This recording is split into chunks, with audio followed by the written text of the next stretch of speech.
And good morning. Sorry, I was a couple minutes late. I know I'm late. Thank you. Uh, I wanted to say hi to Dave G Sound, who was in the chat. Uh, don't know if anybody's currently there, but just wanted to say hello. And so right now the window's loading, so I don't know if, like I said, I don't know if anybody's in the chat. I was having some computer issues this morning, but I did want to recognize that Dave G Sound was in the chat earlier, and want to say hello to everyone. Like I said, unlike Bird, I was actually late, so I'm going to go ahead and send out a reminder that we're live.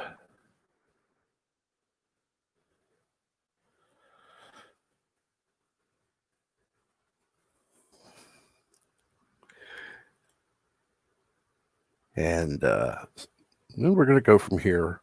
I think I will start doing this every morning. We'll start having morning brew. Why not?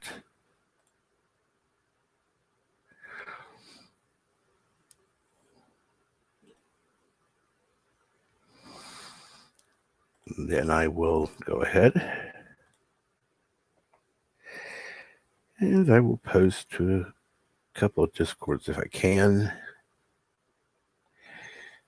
to go ahead and again let everyone know that it's live and going on right now.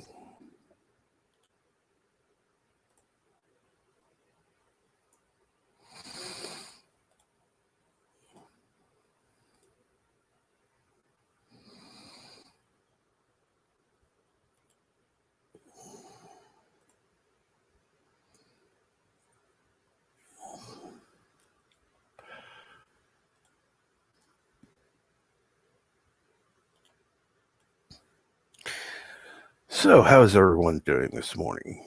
And I will be honest, no, I did not actually get my morning brew just yet. The coffee, I left the coffee still making while I was getting set up.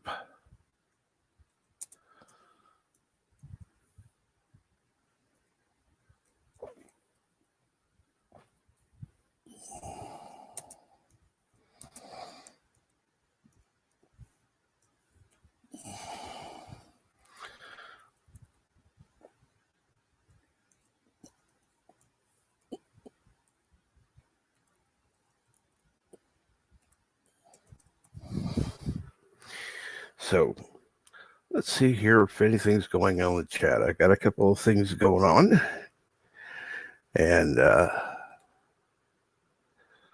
trying to get the word out that I'm currently live.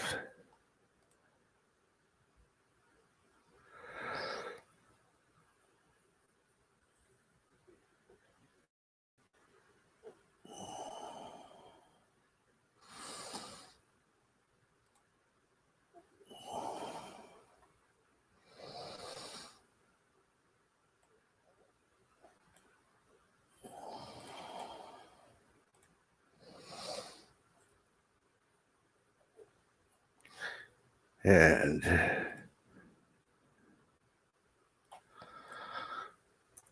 we're now ready to go. So what's going on this morning? Thought like I said, I was kind of in the mood for something new. I decided to start my own show, and hopefully in time people will start coming up.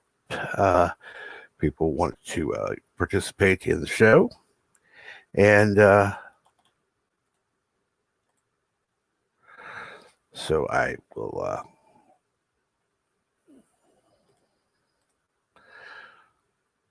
go ahead and put out the link in just a moment.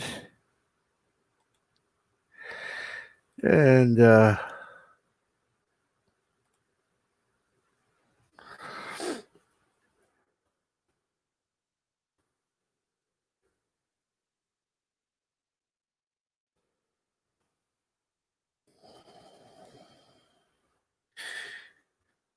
see here.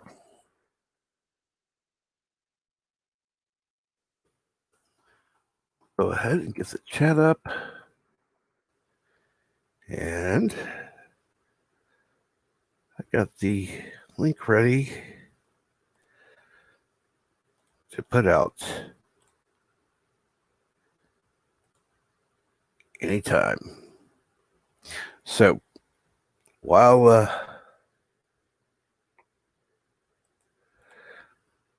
I'm going to go ahead and post the link into the chat. And let's see here who shows up this morning. It's going to be interesting to see just what happens because, well,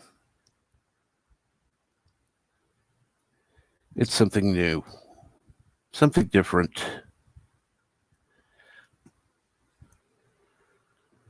And, you know,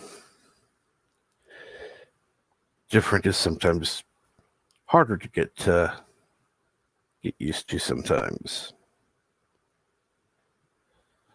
So I'm going to go ahead and just keep talking. Right now, I'm going to go ahead and get my cup of coffee. And I will take you along for the journey, I guess I put it, since you're not actually going with me, technically. Computer is, but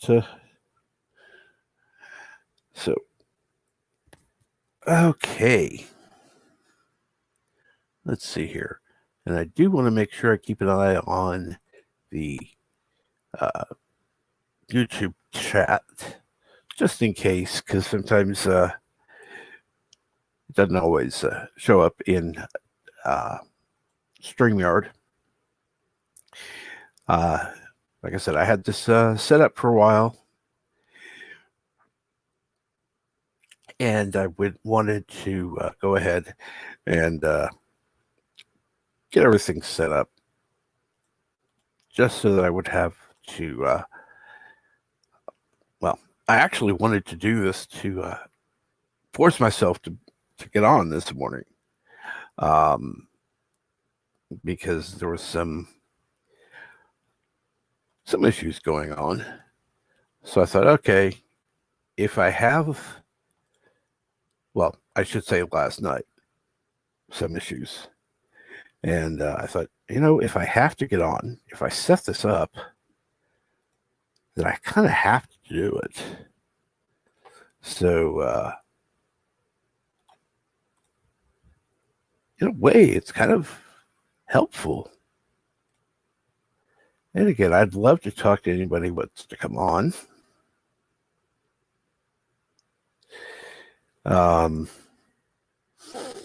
Let's see here. Today is Wednesday, December 9th.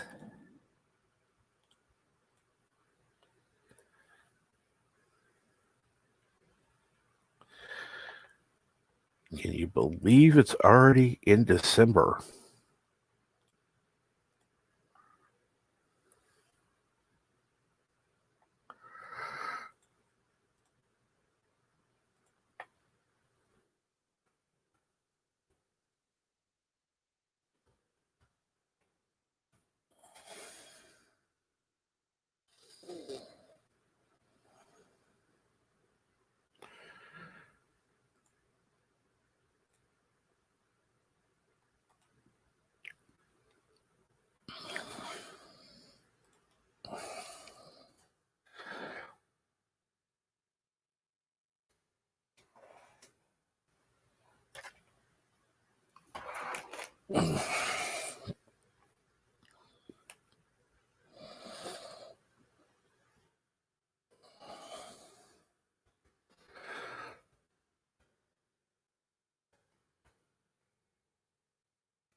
So what is going on this morning? Let's see here. I've gotten a link posted out several places. I think I'm going to go ahead and Post a couple other places that I don't normally post, just for the fun of it, because, well,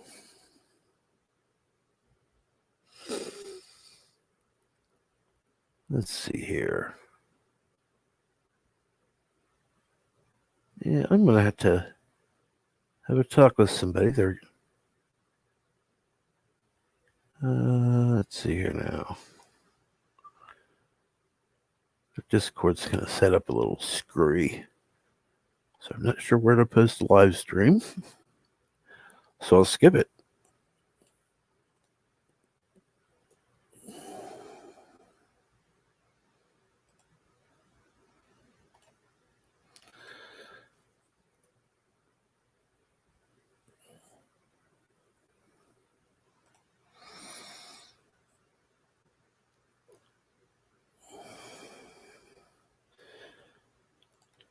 And there we go. We have posted, or I have posted to every group that I am a part of.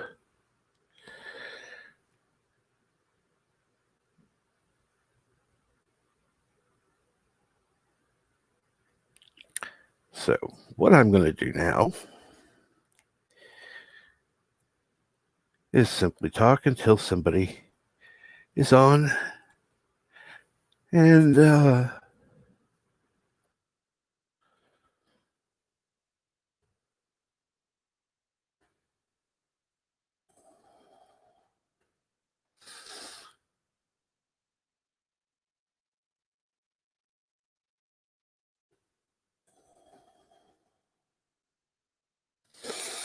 let's see here. I'll look back at the chat before I get up and go to the kitchen. As you can tell, I tend to procrastinate a little bit. And Speaker for the Dead, good morning. How are you? A little early for me. Yeah. Well, I hope work goes well today.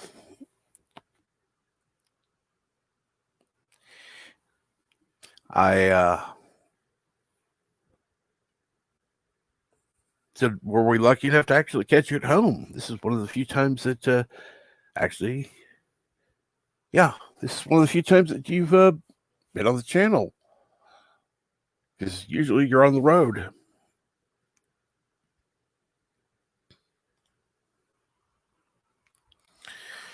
And how are things going this morning?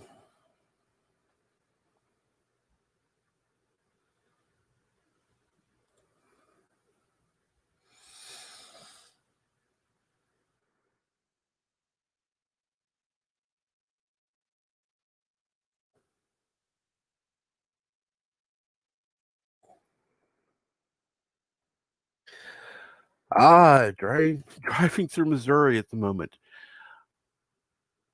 Mind if I ask what part of Missouri? Kansas City, St. Louis, let's see here, Springfield. Yeah, those are the major areas. Who cares?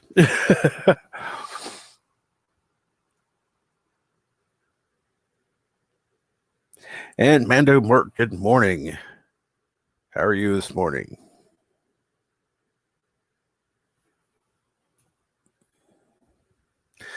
New London. I think that's on this in the St. Louis area. I don't know. Sounds St. Louis to me. Close enough.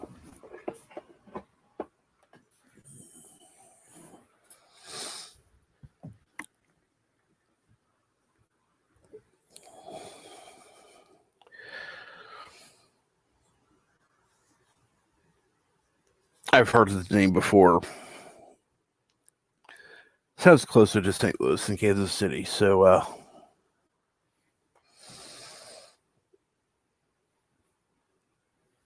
just north of St. Louis. See, I'm not horrible with even towns that I have just haven't been through in decades.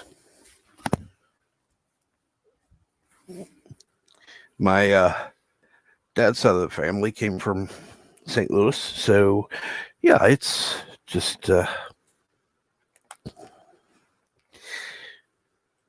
we used to make regular trips there. Would go across the Missouri River and the Mississippi. I don't remember which. Anyhow, go to St. Louis. We'd have fun. Well, actually, no, we wouldn't. We would usually have to go in and uh, stay inside. There really wasn't much to do there. Kind of boring, but it was always fun. Um, we got to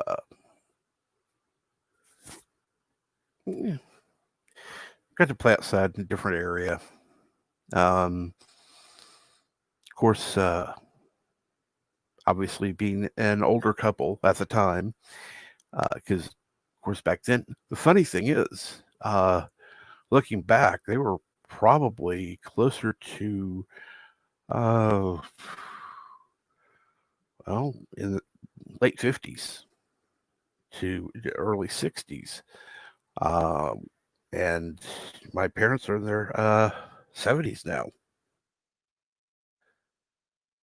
And they always thought they were old. How am I doing? Well, I'm hanging in there. I'll be honest. I'm hanging in there. Health wise, I'm waiting for a doctor's appointment, which I'm going to have. Excuse me, on the 15th. So I will be going to see the doctor then. I'll be getting things checked out, new medicine probably. Um, so just as soon as I get used to doing this new schedule of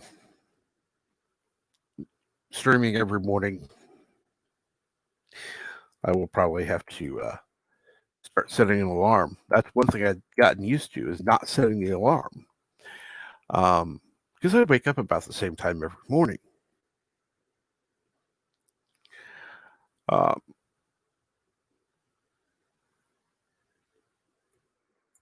so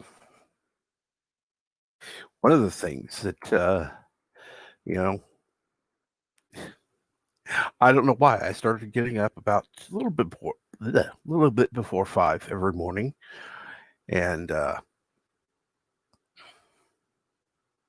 really that started about well about a year ago, a little more, um, because right after surgery, I was I was on medicine, well, stronger medicine, and so it's like okay. Then I decided, okay, I got to start getting up. So I just when I first woke up at a reasonable time, I started getting up, and it was just about 5 o'clock every morning. So I thought, okay, why not? That's fine. Because I didn't want to sleep in. I'm one of those that once I wake up, if I go back to sleep, I'll go back to sleep for a couple hours at least. There's no point. Um, so, and how are you doing, Brian? How are you doing this morning?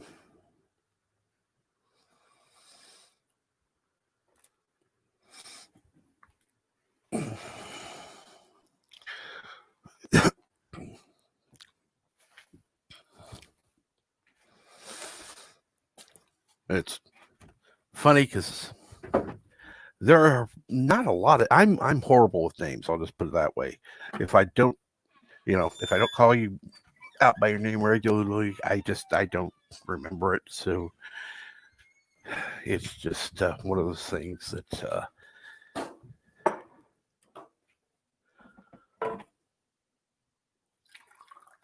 like I said, okay, now I've got myself a fresh cup of coffee.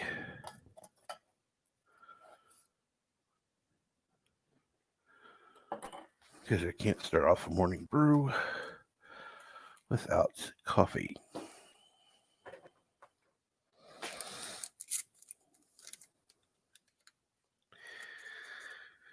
And right now I'm working on an image for the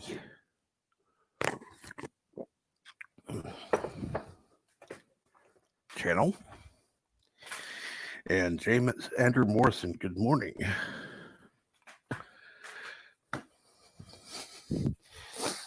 I have put the link in the chat in case you would like to come on.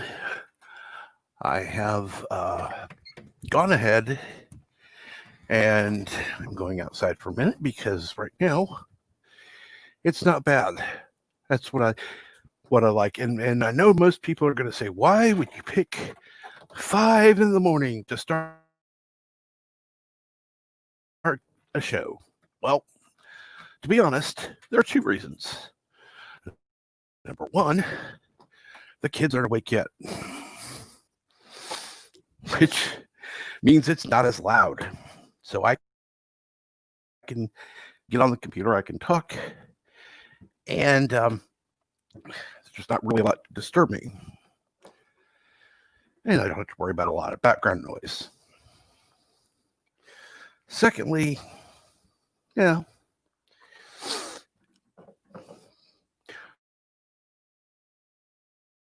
there isn't always anything on during the time between now and Loki.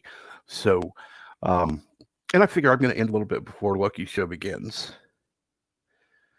So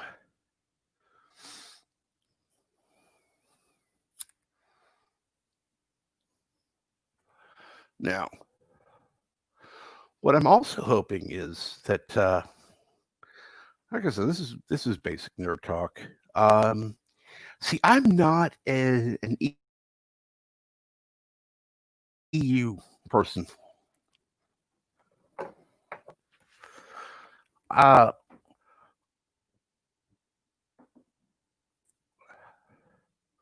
I know a little bit from what I've heard, but I'm not really one who is an expert on it or even a casual fan of it. Nothing against it. It's far superior to what Disney came out with. And I had heard of some of the characters. In fact, I actually own a couple of the books, but I just always saw it as a natural progression of the movies, which makes far more sense than what the hell Disney did. And without going out and spending tons of money and reading through hundreds of books, which I don't intend to spend the rest of my life reading books of the EU, some of which are questionable that I've heard of. Because I've talked to different people who said this book is, well, I don't know. This book is basically canon. This book is kind of, this book really isn't, but it's kind of cool, that kind of thing.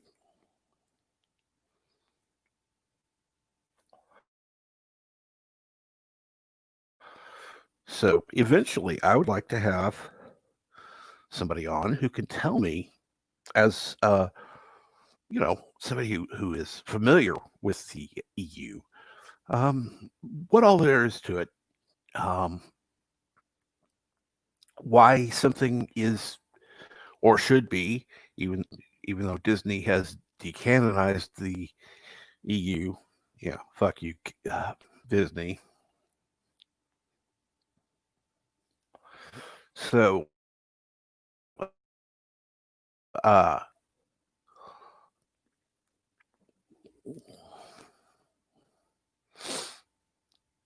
and why it would be part of the Star Wars Legends Now that is what it's being called.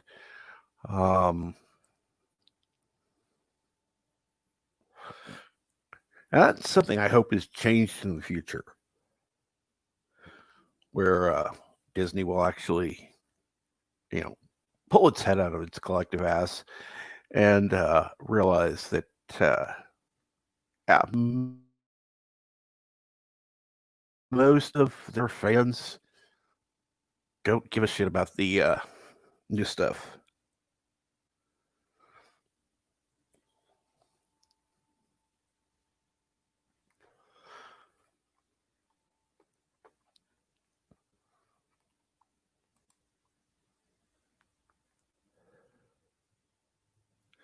So I did want to go ahead and, like I said, if you're able to, because I know that some people are, not able to come online all the time, and they're either just listening or doing other things at the same time.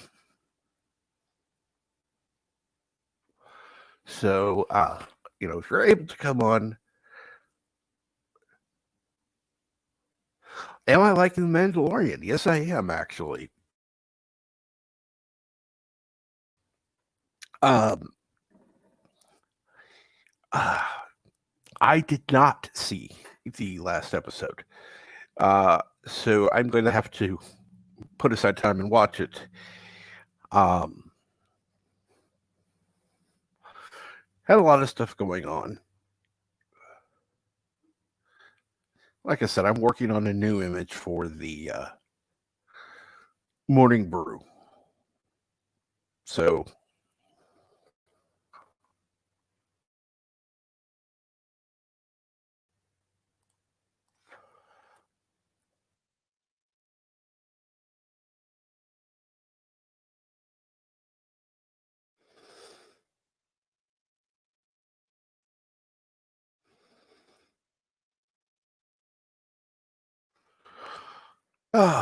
well, yeah, it. I can't say it's. I wouldn't say it's the greatest show ever, but again, it's not the garbage movies that came out.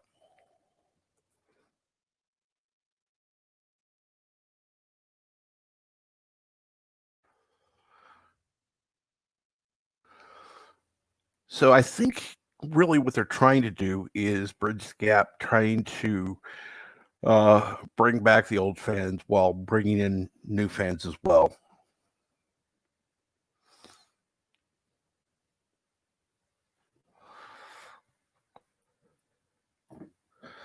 Yeah, I think I'm an episode behind as well. I may not actually be up to date. So other than that, um, I'll have to check and see where I'm at, which I'll easily be able to do when I log on.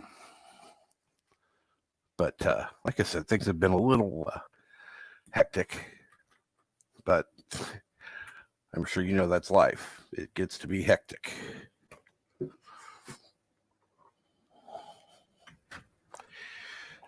So let's see here. Hmm. Hmm.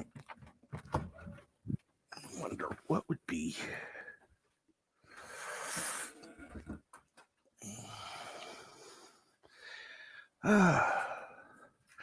Well, yeah, you're right, James Andrew Morrison. The expectations are so low. There is the tendency to leap toward any light. Yeah, you're right. So that would be, you know, it's not exactly, like I said, it's not exactly great, but it is superior to what we've gotten.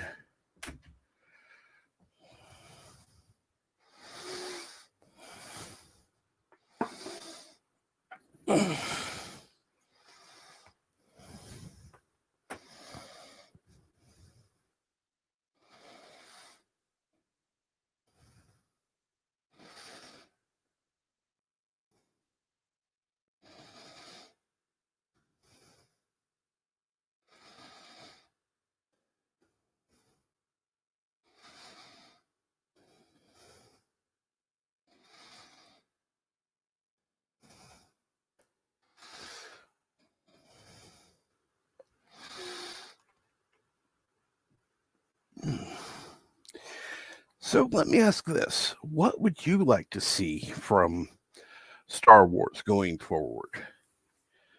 Obviously, um, with the Mandalorian, we've got something that the fans liked. So what would you like to see? Um,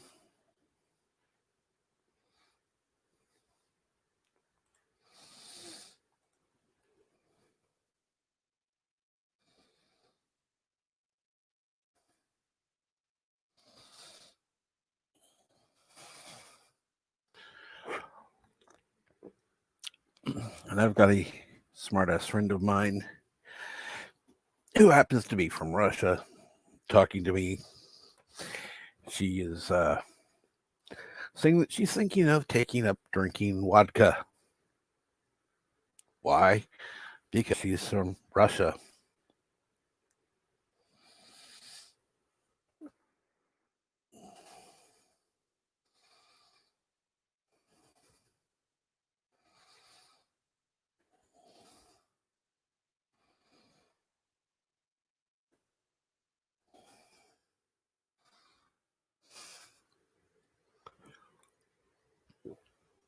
And I wrote back and I said, "You mean vodka?" And I spelled it with a W.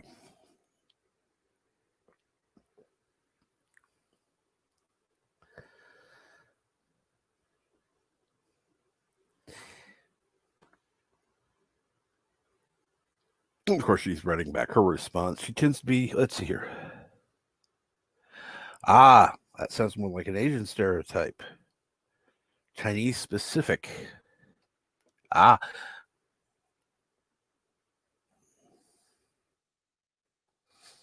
I was thinking,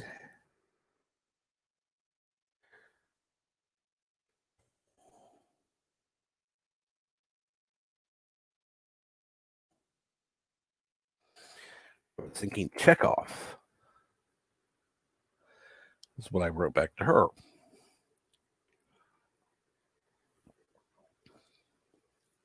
Ah, as the Russians call it, little water.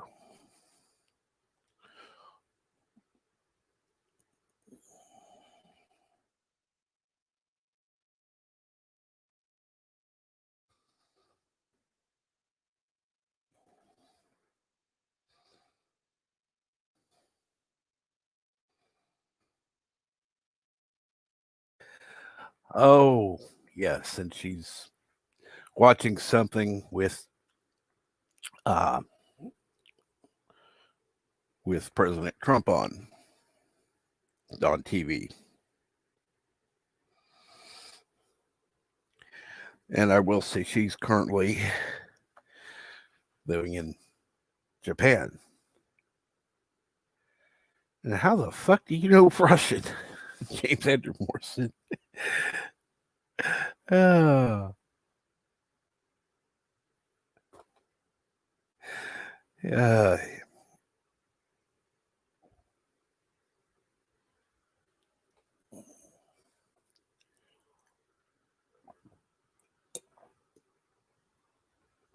in other words, you decided to Google it.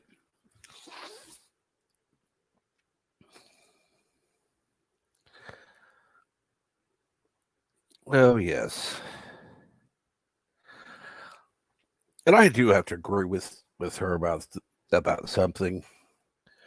You know, I she and I don't agree on everything. We're good friends. She's definitely a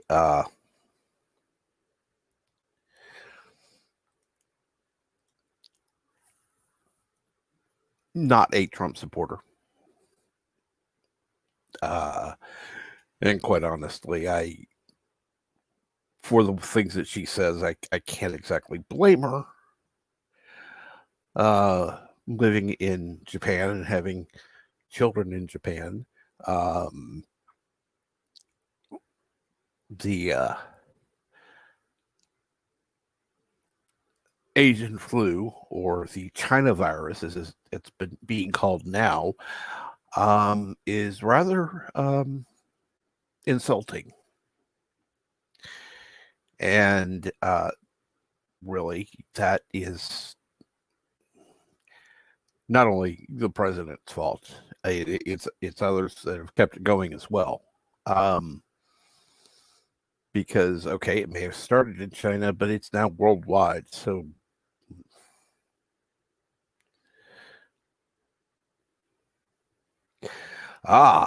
speaker for the dead. So since the world was going to be ending, I went out and bought a new Harley Davidson yesterday. That way I can ride in style as we descend it into hell. Hey, go for it. And yeah, I'll agree. It does sound like President Trump is trying to start something with China. That's something that she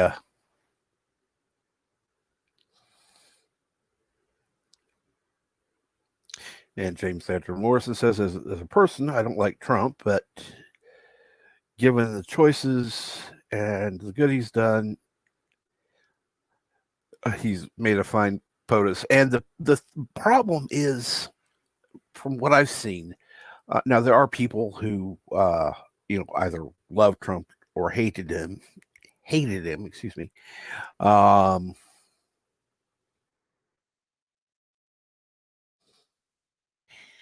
But I honestly think that a lot of the uh,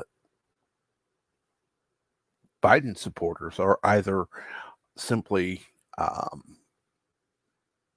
people who don't like Trump as a person. And I don't like him as a person. I think he's an asshole. I think he's out of touch, and you really can't expect a billionaire, for the most part, to be in touch with reality of what's going on in the world, because they're going to be more insulated with the people around them.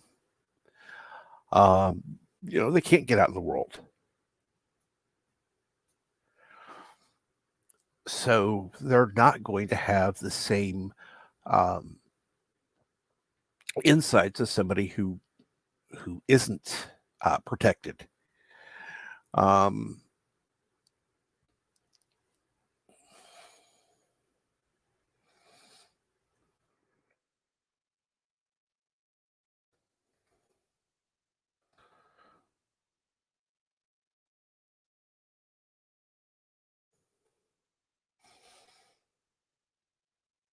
Now I got somebody that sounded like somebody was in the back, and we got Aberjam. Good morning, Aberjam. Greetings. Good morning. How are you, sir? I'm doing well. How are you? Oh, not too bad, thank you. Feeling well rested today, which makes a nice change.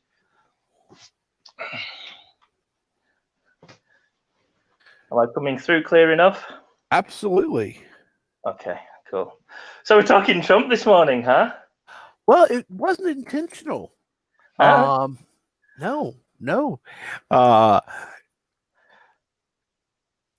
like I said, I have a friend who's from Russia who is now living in Japan. Yeah. And so obviously there's going to be some different perspective from somebody from the United States. Yeah. And having half Asian kids, you're going to see through different eyes, I think. Yeah. Absolutely. Well, I got to tell you, I love Trump. I absolutely love Trump, and I'll tell you for why. Okay. I agree that his tweets can be a little sanctimonious and a little bit childish at times, and I think some of those are intentional. I think they're intentionally trolling and drawing out people from the left. I think some of them are genuinely from the heart, and he's just being a cantankerous kid. But regardless of the motivation behind his tweets, what they have done over the last 4 years is draw out the extremism of a lot of people, particularly again towards the left, that we thought were pretty moderate and reasonable people, And because they've seen Trump as this kind of extreme threat to their ideologies, they've brought out their extreme side. So now all people that, news media sites like CNN, MSNBC, all the alphabet sites, we're seeing a lot more editorial stuff, a lot more opinion stuff coming out now, and they're just kind of dropping the facade. They still try and tell you that they're moderate or they're neutral, but they really aren't. It's quite evident that they're not, and that's one of the great things that Trump as president has brought out is he's kind of lifted the veil.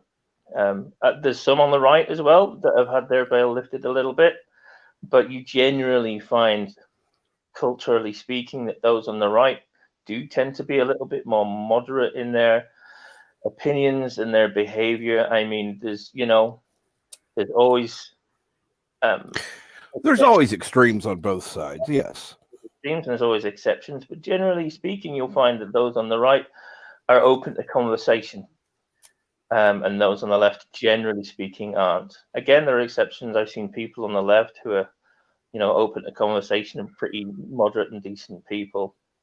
But when you look at the sort of the mainstream left, the mainstream right, generally speaking, there's more moderation on the right and more extremism on the left. And Trump has really brought that out.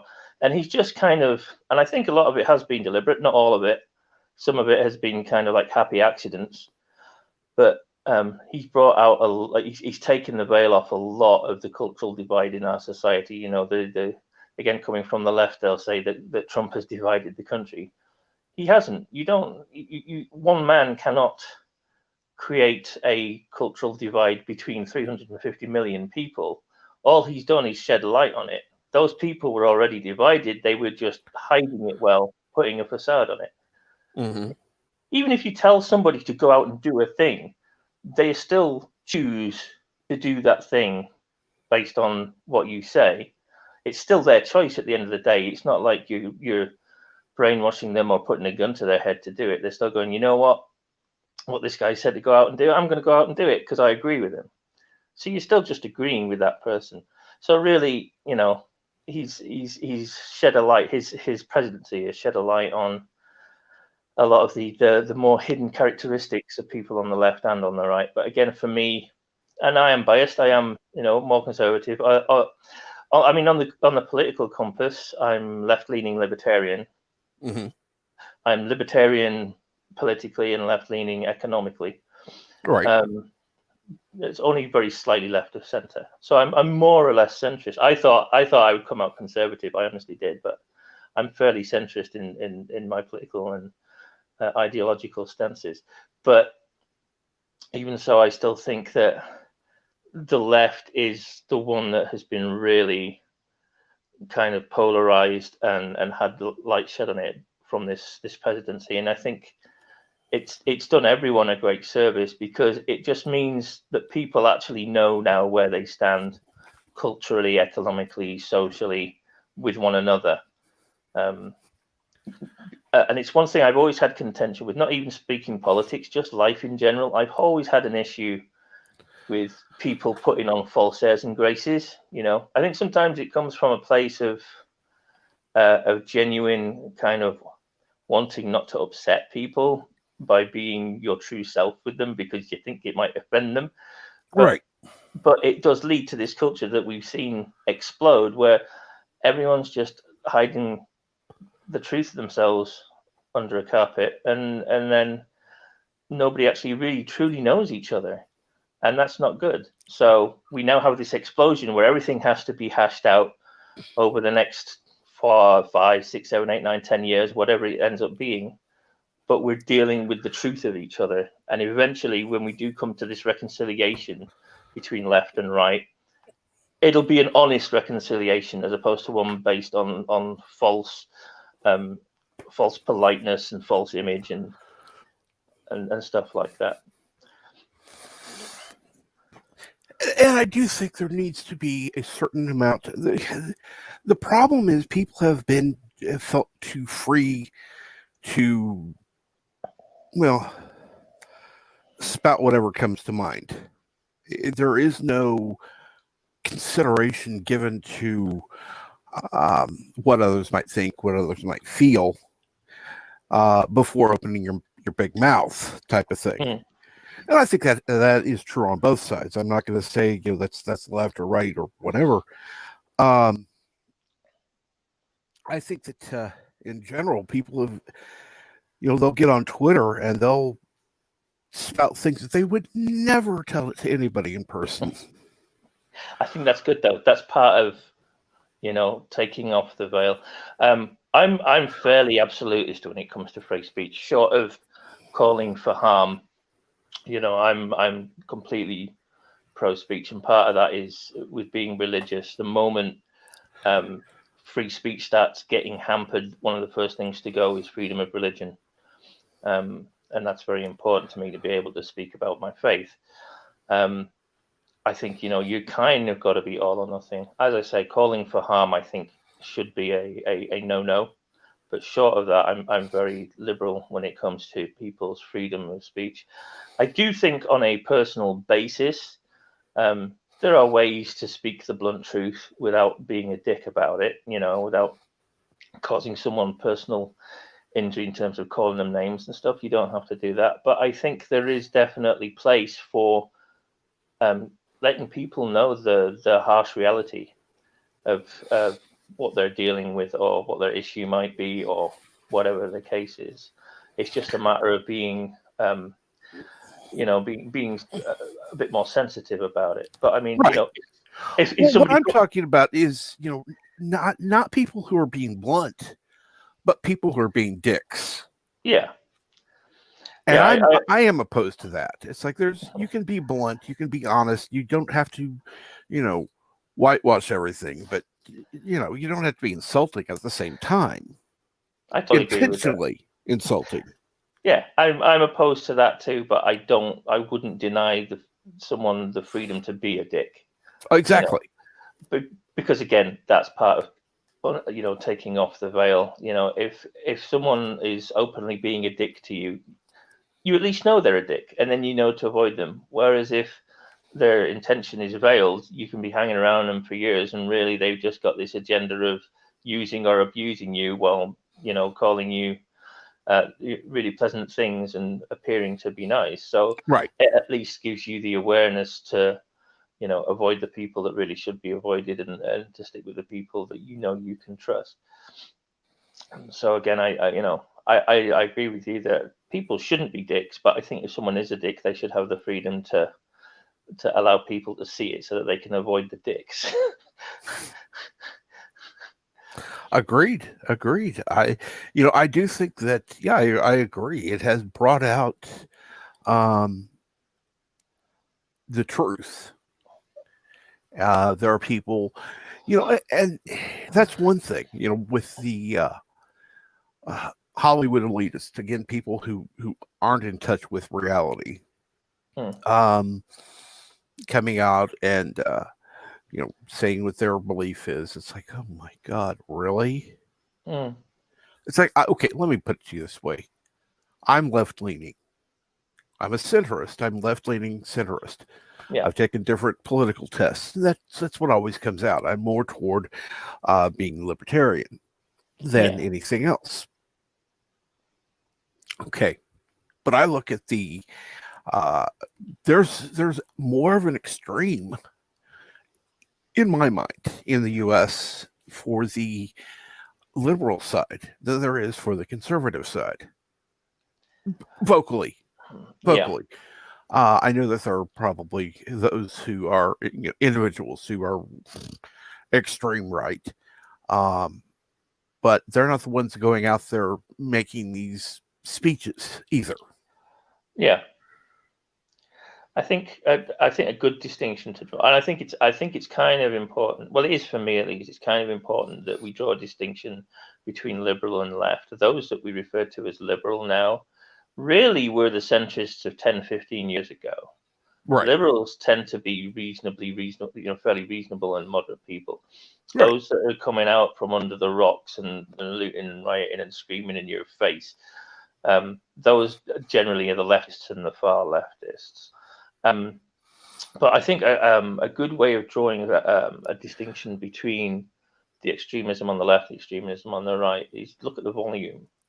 You know, where there are definitely extremists on the right, you don't see much in the way of, white nationalism and neo-Nazism coming out and causing issues. They're definitely there and they do cause issues, but generally speaking, you don't see it much and you don't hear about it much. And you know full well with left-leaning media, if it was happening, they'd pounce on it like it was going out of fashion, right? But you look at the left, and even the far-leaning left media have to sometimes acknowledge the huge amount of extremism that's coming out on the left. They try to hide it as much as they can, but sometimes it's so obvious that they've got to put a reporter up on the camera saying these riots are mostly peaceful while standing in front of a burning building. Literally, CNN literally had the "this is fine" dog meme as one of their reports. And so you see all of this massive extremism. And again, I'm not saying that their motivations are wrong. Police brutality, racial oppression, stuff like that. That's all stuff that exists, and it's stuff that we need to address. Right. Oh, absolutely. But the methodology is totally wrong, and it's unjustified. Okay, you can say, well, we were slaves, and we're still, suffering from the consequences of our oppression 200 years later. And I think there is a degree of truth to that. I do think that America is the most free and liberal society in terms of economics and culture that you will find on the planet today. I think if there's anywhere you're going to get the best opportunity to drag yourself out of the slums, it's America.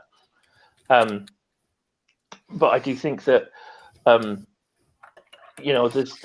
there's ways and means of doing it, and even a 6-year-old knows that two wrongs don't make a right. So you can say, well, this is what you get when you oppress black people for 200 years. They come out and they riot and well, you can expect that to a degree if you want to stereotype a particular culture as being violent and aggressive and irrational, then that's what you're going to expect to see.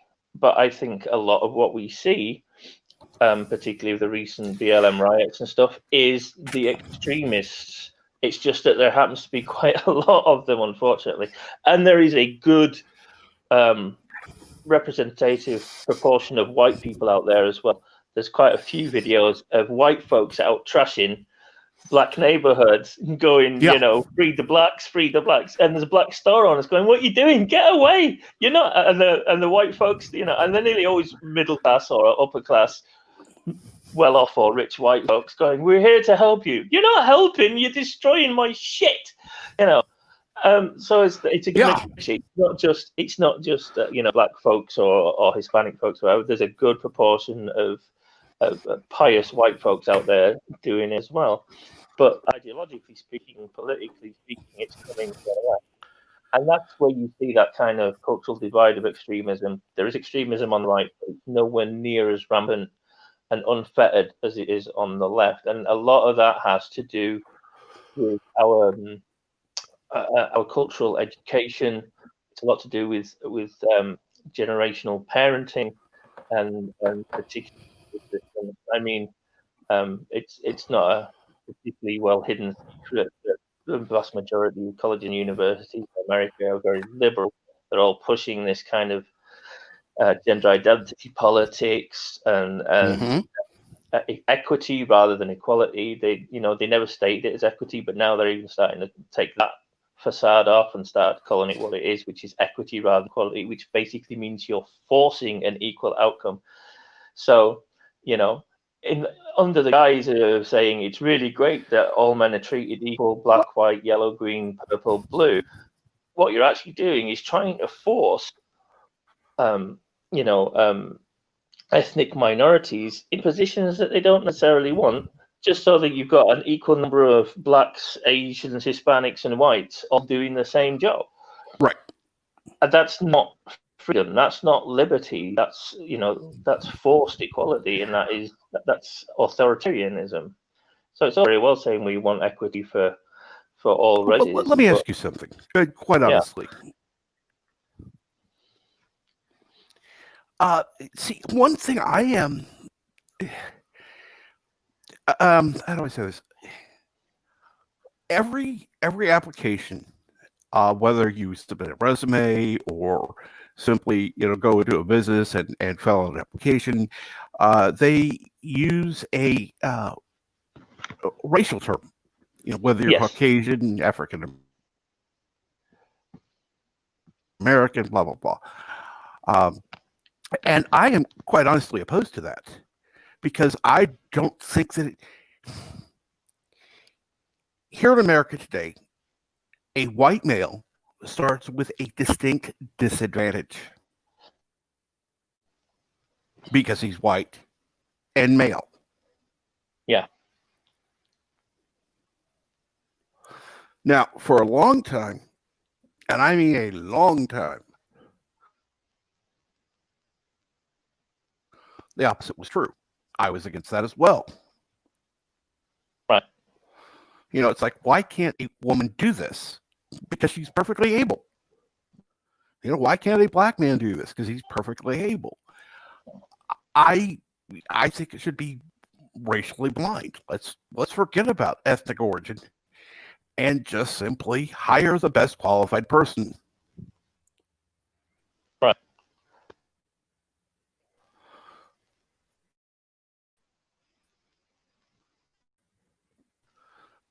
Now, I think that it is more ingrained in people that you're obviously going to, in general,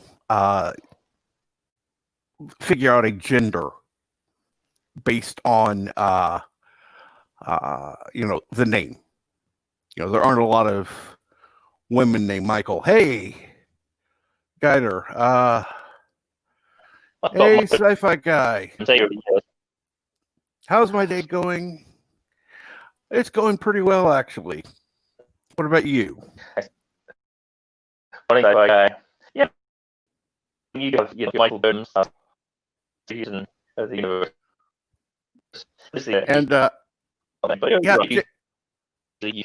some gender on the name. JP's, I'm still waiting for my white privilege to show up too. I want that white privilege card that lets me have all these supposed benefits. Yeah, sure. Why not? I'm sure Aberjam wouldn't mind that as well. How I something out is you're breaking up for me quite a lot. Maybe so.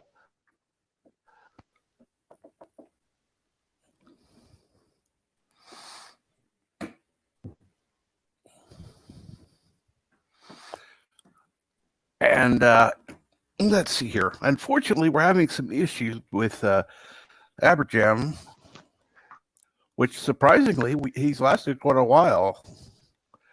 So I'm going to go ahead and post the link in the chat if somebody else wants to come up and join. I'm going to go ahead and post the link. But, okay. I guess he was having problems because he's left. but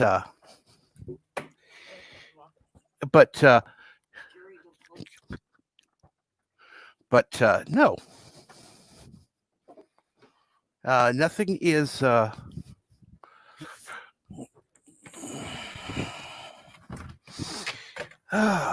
is as rigid as it seems sometimes. Okay, getting myself another cup of coffee.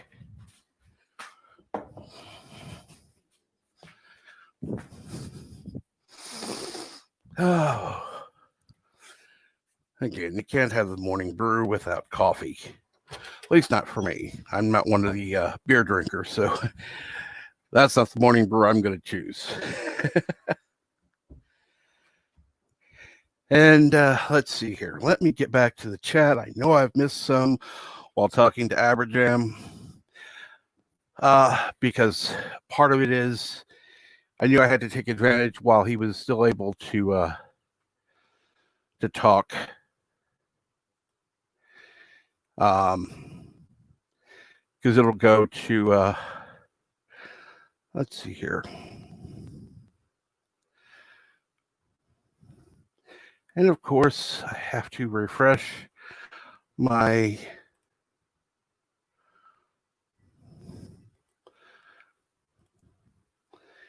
YouTube page because it had stopped. Let's see here. Now, fortunately, I can go back in Streamlabs. Okay. Let's see here now.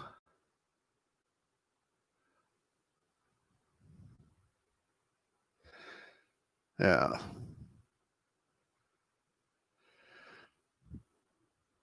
Let's see here. Yeah, JP's is still waiting for his white privilege card. Let's see here. And I am too. And yes, good morning, sci-fi guy. And Abrajam's back. Cool. What's going on, Abrajam? I thought I'd give it one more try. I'm working. Your work. Okay. Oh, wait, no. No. Working. Working. Yes, it's okay. Yes, it's working.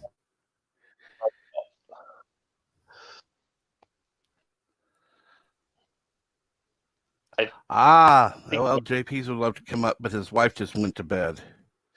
That would be not advantageous to your health, JP's. Yes. So can you hear me clearly? It's a little broken, but not like before where it was completely unintelligible. It had gotten to that point. I really need to upgrade, man. This is sad.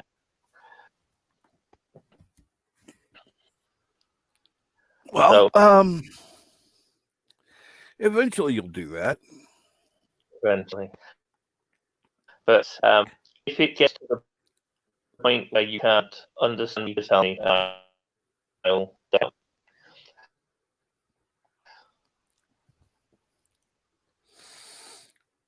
But so, you and I have talked about doing a show, and I'd watched a couple of episodes before, as you know, because we talked about it.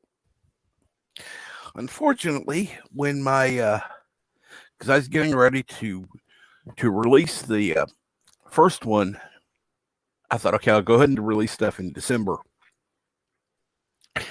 My computer crashed. Well, I got it restored mostly. There were several things that I lost. Unfortunately, I'd already downloaded them from YouTube and deleted them because I thought, I'm not going to need these. I'll just, I went ahead, I edited, got the things out that I wanted to, was going to just re-upload it. Thought, okay, that'll be fine. And the computer crashed. On the day I was going to upload it. Yeah. So needless to say, and then I had a couple other things that I'd been working on as well that I lost because I had to go back to a date prior to yesterday, and it's gone. It's like, great, goody, I get to re-record stuff.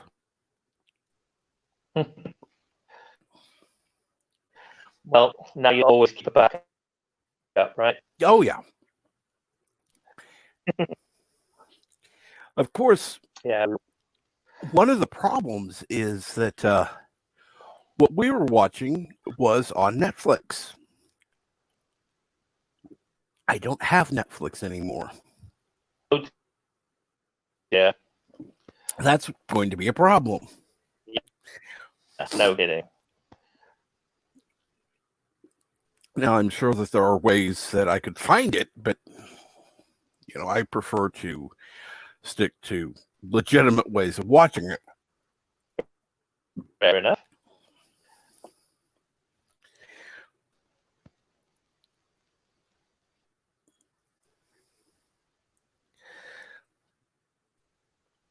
But that's just me. I prefer to watch stuff legally, not to not being a pirate. Sailing the seven seas. Yeah, Arrgh. if I get off ultimately, I will. But if there's no way for me to get something, I'll put the rules and I'll put it down. But only if I can't get it. Right. I know. So just not. What if you can't get it? So, yeah, you have to anyway. But my way of thinking is, well, it's slightly twisted. Well, I want to give you my money, but if you don't want it, I'll just take the thing.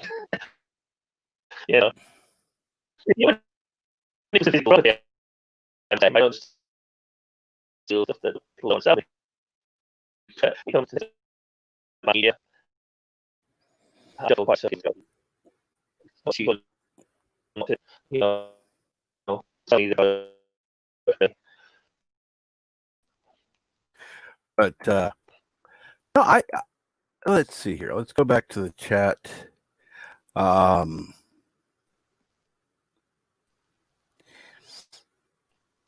Let's see here. when it comes to doing a show, Huh?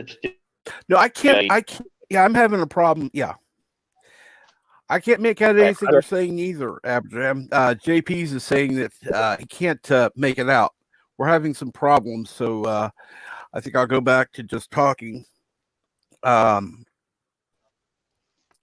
So I guess we're going to have to start up a GoFundMe for Aberjam so he can actually upgrade his phone.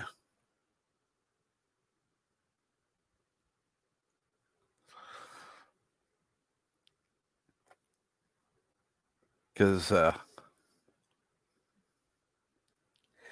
yeah, his audio was broken. You're right. I was trying to understand, trying to make out what he was saying, and it got to the point I couldn't even fill in the blanks to comment on it. But again, he is on an inexpensive cell phone.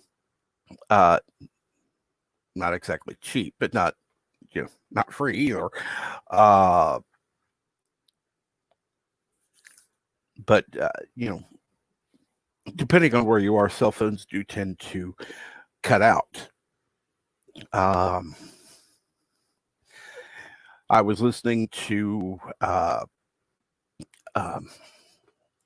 can't think of his name right now, Professor Brainy Specs on Birdstream, and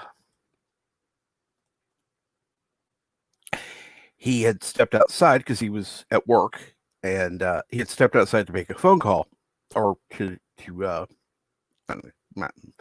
get on his phone to get on to the stream. And it was a little garbled. So he stepped back into the building so he could, have better access to the Wi-Fi. And it started to come through clear. And yeah, unfortunately, it's not always with the UK laws the way they are. Until they get rid of the tax on the per screen thing, it's not really feasible, because not only do you have the cost of the phone itself, you have the license fees where you have to license your phone, you have to license your TV, you have to license your computer. So every screen, unless of course you're disabled and qualify for a exemption, it's ridiculous.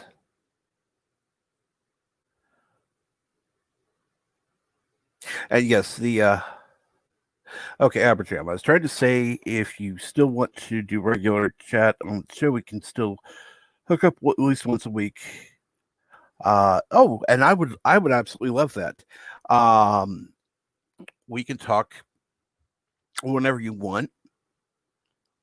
Um, I would still like to do the uh and you'll have to Cobra Kai. That's what I was trying to think of. I'd still love to do the Cobra Kai, but unfortunately, without Netflix, it would be really difficult to do. And Kapla, Bird of Prey. Let me go ahead and put that link back in the chat because I don't know if you're able to, because I don't know if Malin LaPrey is awake and if Charlie is there or not. But I'm going to put the link in just in case you want to come on.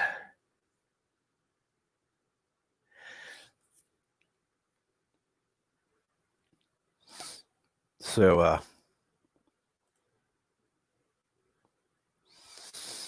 and here he is. Hello, world. It's Bird of Prey 5. Kapla. Kapla Bird. Actually waiting in the back. I'm sorry to hear that. I was on the YouTube page. I was trying to read the chat. Unfortunately, that frozen up in the YouTube window, but hadn't in the Streamlabs window. So I had to, refresh and was waiting for everything to Sure. Yeah. So then I forgot to click back to Streamlabs, and I'm glad you said something. Well, I figured after a couple minutes that I'd better.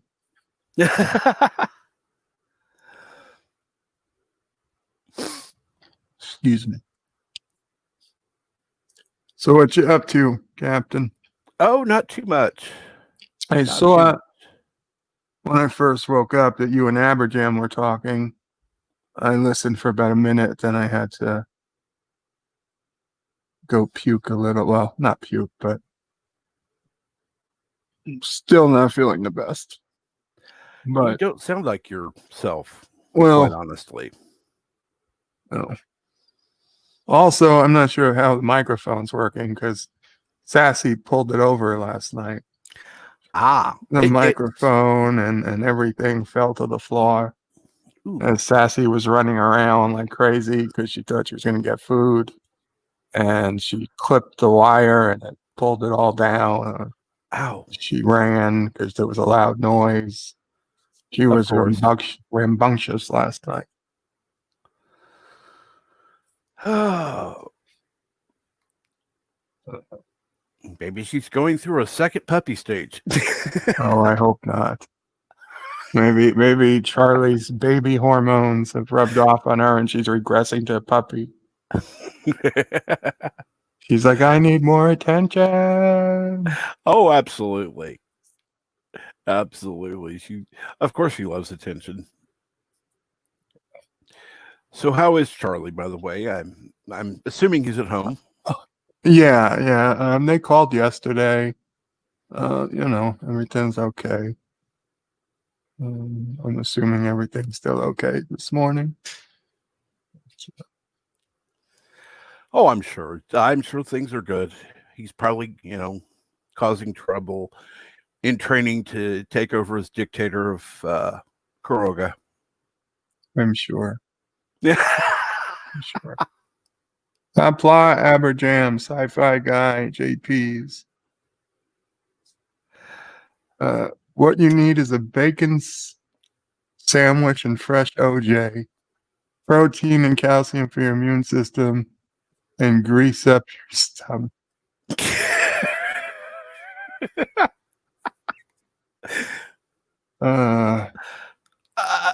Everything but the grease part, I would tend to agree with. I like dry, crisp bacon. It's really not that greasy. Exactly.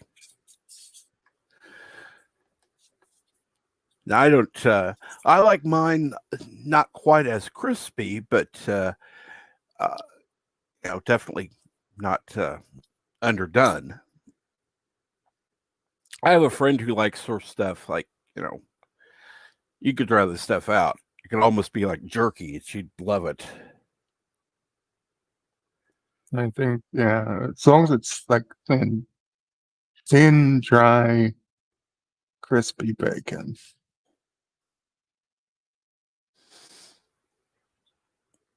Exactly, JP's. Kind of bacon, you bite into it and it explodes. And Aberjam says, seriously, greasing your stomach prevents vomiting. I never thought of that. JP's likes his bacon burnt. I didn't know you could burn bacon. It's just yeah. cooked.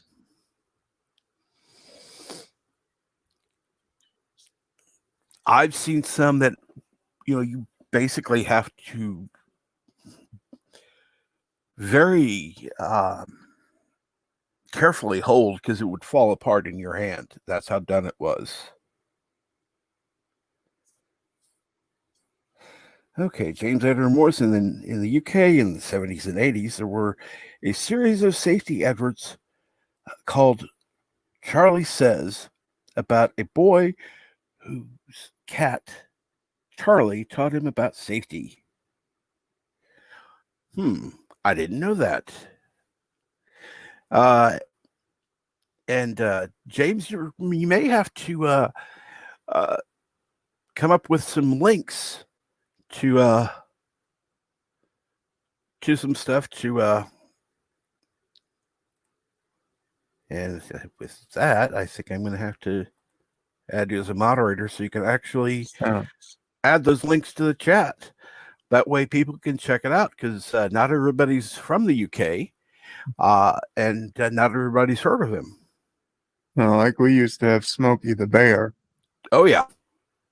They don't have him anymore. They said somehow having Smokey the Bear increased forest fires. I don't know how they came to that conclusion. Yeah, it's legit.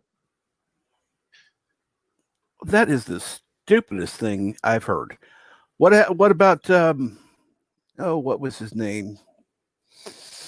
That owl. McGruff the crime dog? Oh, McGruff the crime dog is another one, yeah. I don't remember an owl. It was give a hoot, don't pollute. That's all I remember. Oh, okay, yeah. All these animals are totally ineffective. Son of a bitch. Some destinations won't get comments. Are you streaming to more than one destination? Yes, I am. As a matter of fact, I'm streaming to Facebook and to Twitch. Facebook, Twitch, and YouTube. Correct. Impressive. That's what the $10 a month plan gets you. Of course. Yes. I happen to get in on the deal. It's like I can deal with having that little StreamYard thing on the channel. It's better than the duck.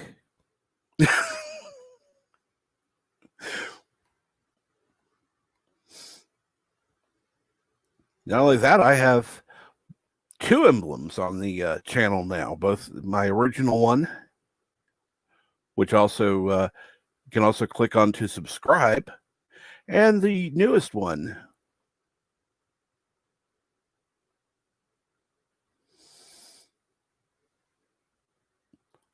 So I've made my channel easy to subscribe to.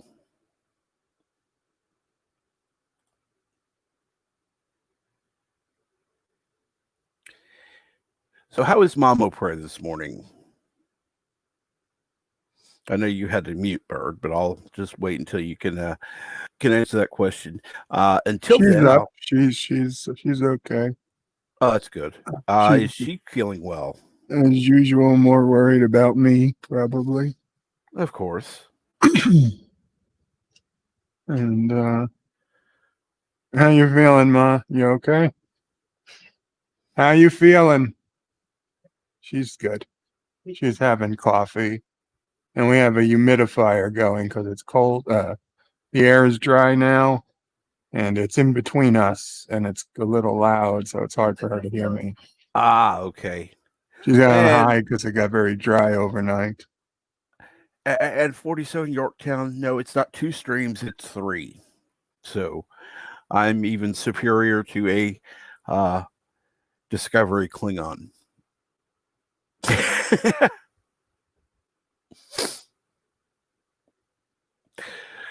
Which anything is superior to the Discovery Klingon.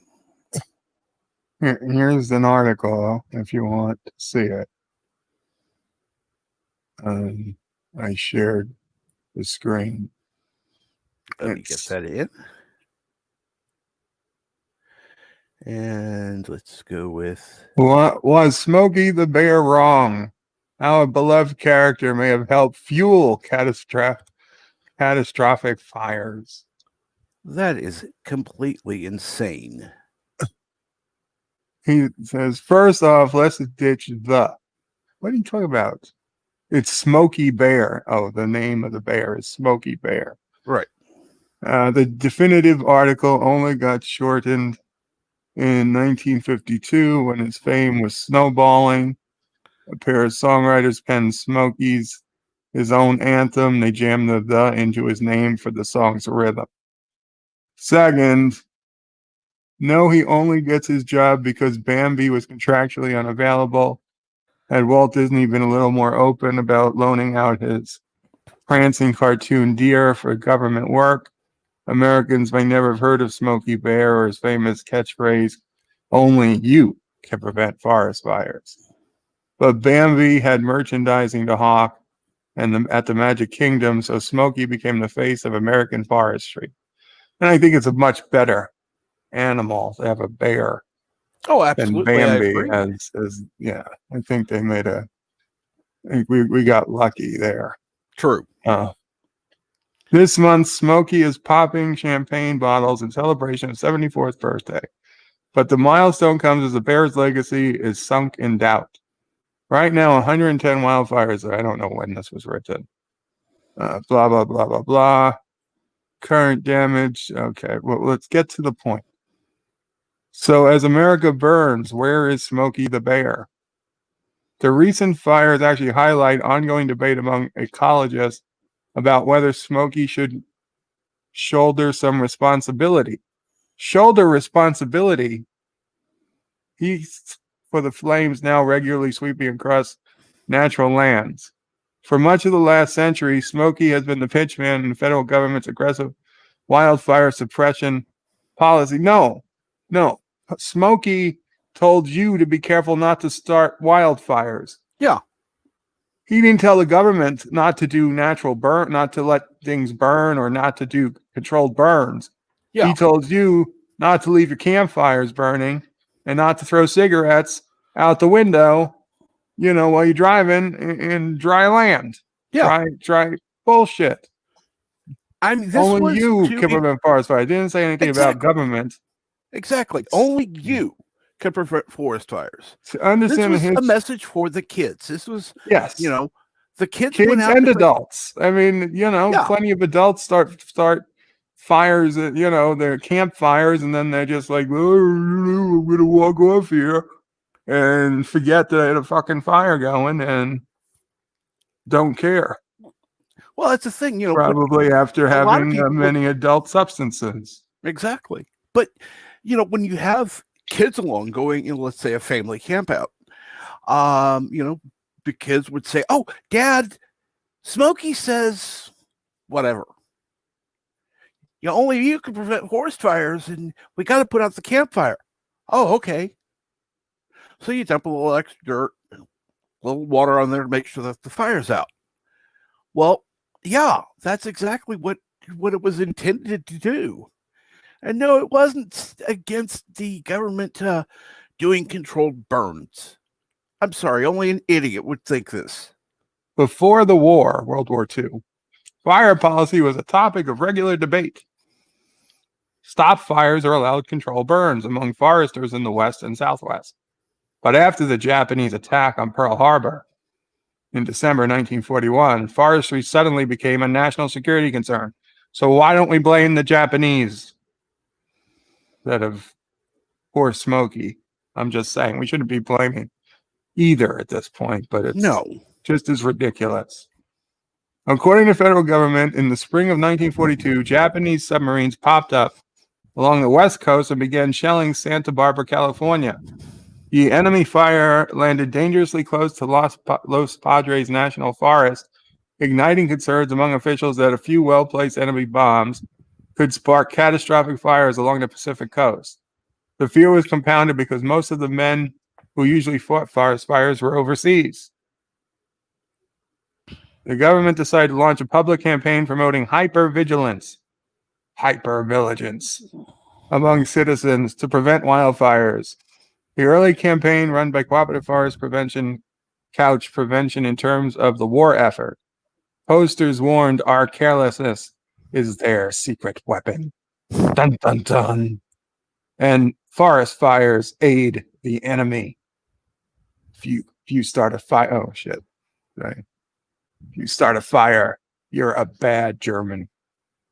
One guy featured a forest blaze below a glaring and frankly racist caricature of Japanese supreme military leader Hideki Tojo and German's bad guy.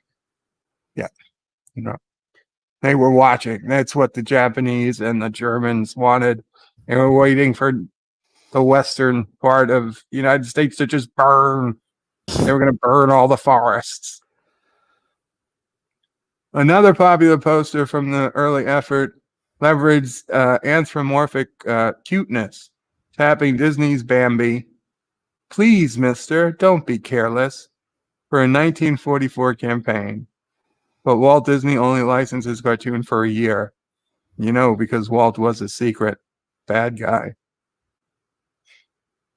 After Bambi's time was up, the government realized they needed a new face for fire prevention. Mm-hmm. Smokey Bear, created by artist Albert Stahel, made his debut for the Department of Agriculture's Forest Service in August 1944. And, obviously he's patriarchal, he's racist, because of the time he was. I don't care he's brown. He's racist. Greetings. He was probably made by a white guy.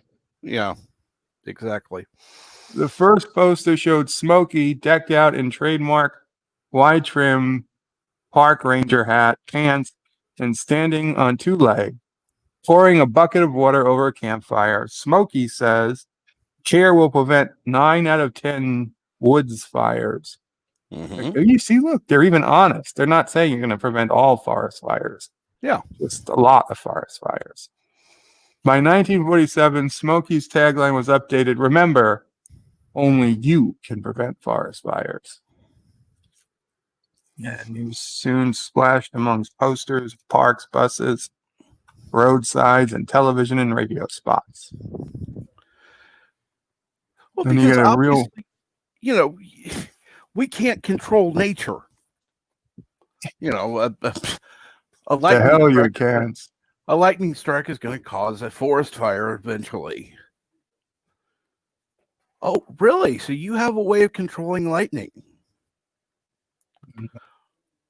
So what about that video of you where the lightning struck? Well, I don't have it. I don't have it right now. It doesn't mean I couldn't. If the government would give me the funding I need to put a giant metal dome over New York City, I could control lightning. It doesn't even have to be solid metal. It just has to be like a screen mesh.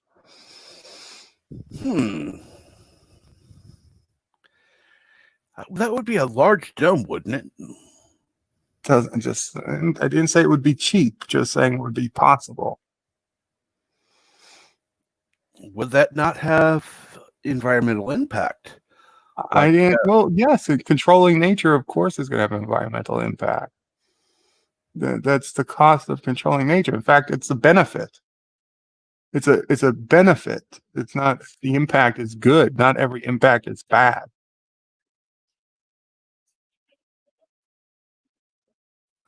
Well, I didn't say impact was either good or bad. I just simply asked about impact.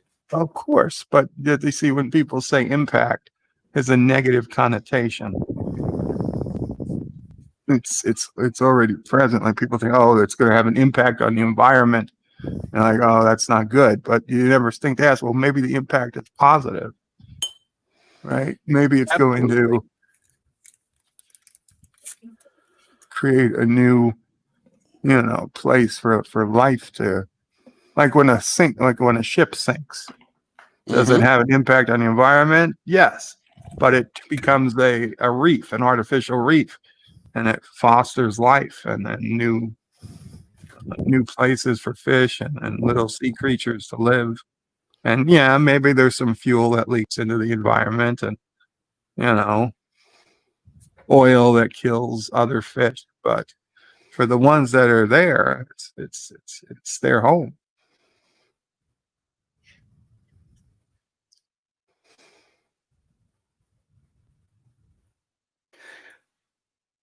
Well, ask Mama Pray if she remembers. What the heck was his name? Oh, the owl. Let's just say the owl. Give a hoot, don't pollute. Okay, hold on. I gotta yell.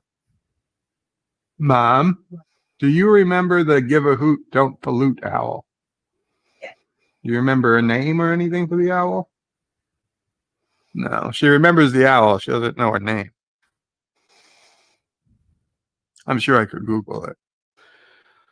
Oh, I'm sure. We don't know if it had a name. Let's see. Smokey had been incredibly effective, as Charles E. Little noted in a 1993 article in American Forest. When the federal government's fire prevention campaign began in the 1940s, fires regularly burned an average of 30 million acres nationally. Wow. By 1988, the United States was seeing 7.4 million of acres of damage. So you see,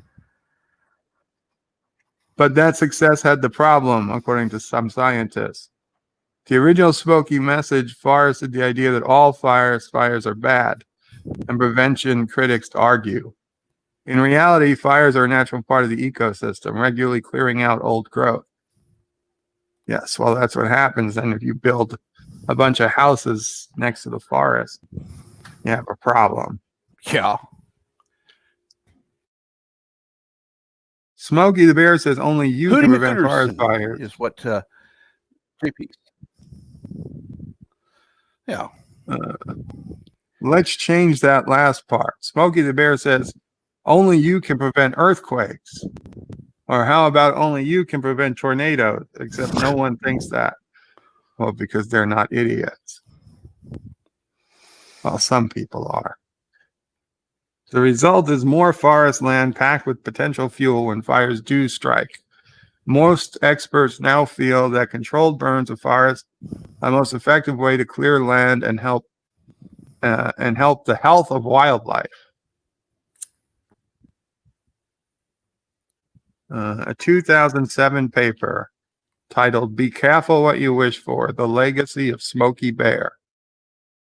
Two USDA Forest Service researchers noted a long-standing policy of aggressive fire suppression has contributed to the decline in forest health, increased fuel loads for some forests, and wildfires that are more difficult and expensive to control.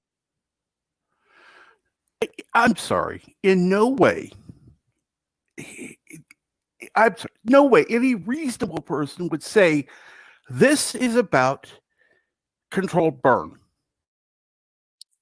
Smokey himself has been updated to reflect more advanced positions. This is about people being stupid. In 2001, his catchphrase was updated to "Only you can prevent wildfires" instead of forest fires. Oh, geez. Only you can prevent wildfires? That's stupid. Yeah. According to the Bear's official bio, the change was in response to a massive outbreak of wildfires. Are those not forest fires? In natural areas other than forests. Oh, right. And to clarify that Smokey is promoting the prevention of unwanted and unplanned outdoor fires versus prescribed fires. I think everybody knew that already. Yeah. Somehow I didn't think Smokey was saying you should attack firefighters and viciously maul them as they're doing a prescribed burn. And Smokey continues to be the face of wildfire prevention. See, this might be old. I don't think he is anymore. When was this written? 2018. Maybe he is. Okay, maybe he is. I'm sorry. That just is utterly stupid. I agree. Or Smokey. Yeah, agreed. 47 Yorktown brings up Woodsy Owl. Give a hoot, don't pollute.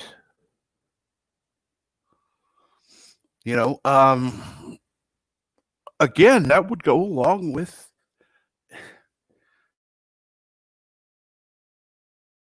number one, you don't go out and leave crap when you're having a campfire. You go out there, you take your stuff, you bring your stuff back. If it's trash, you find a trash container and throw it away. Woohoo.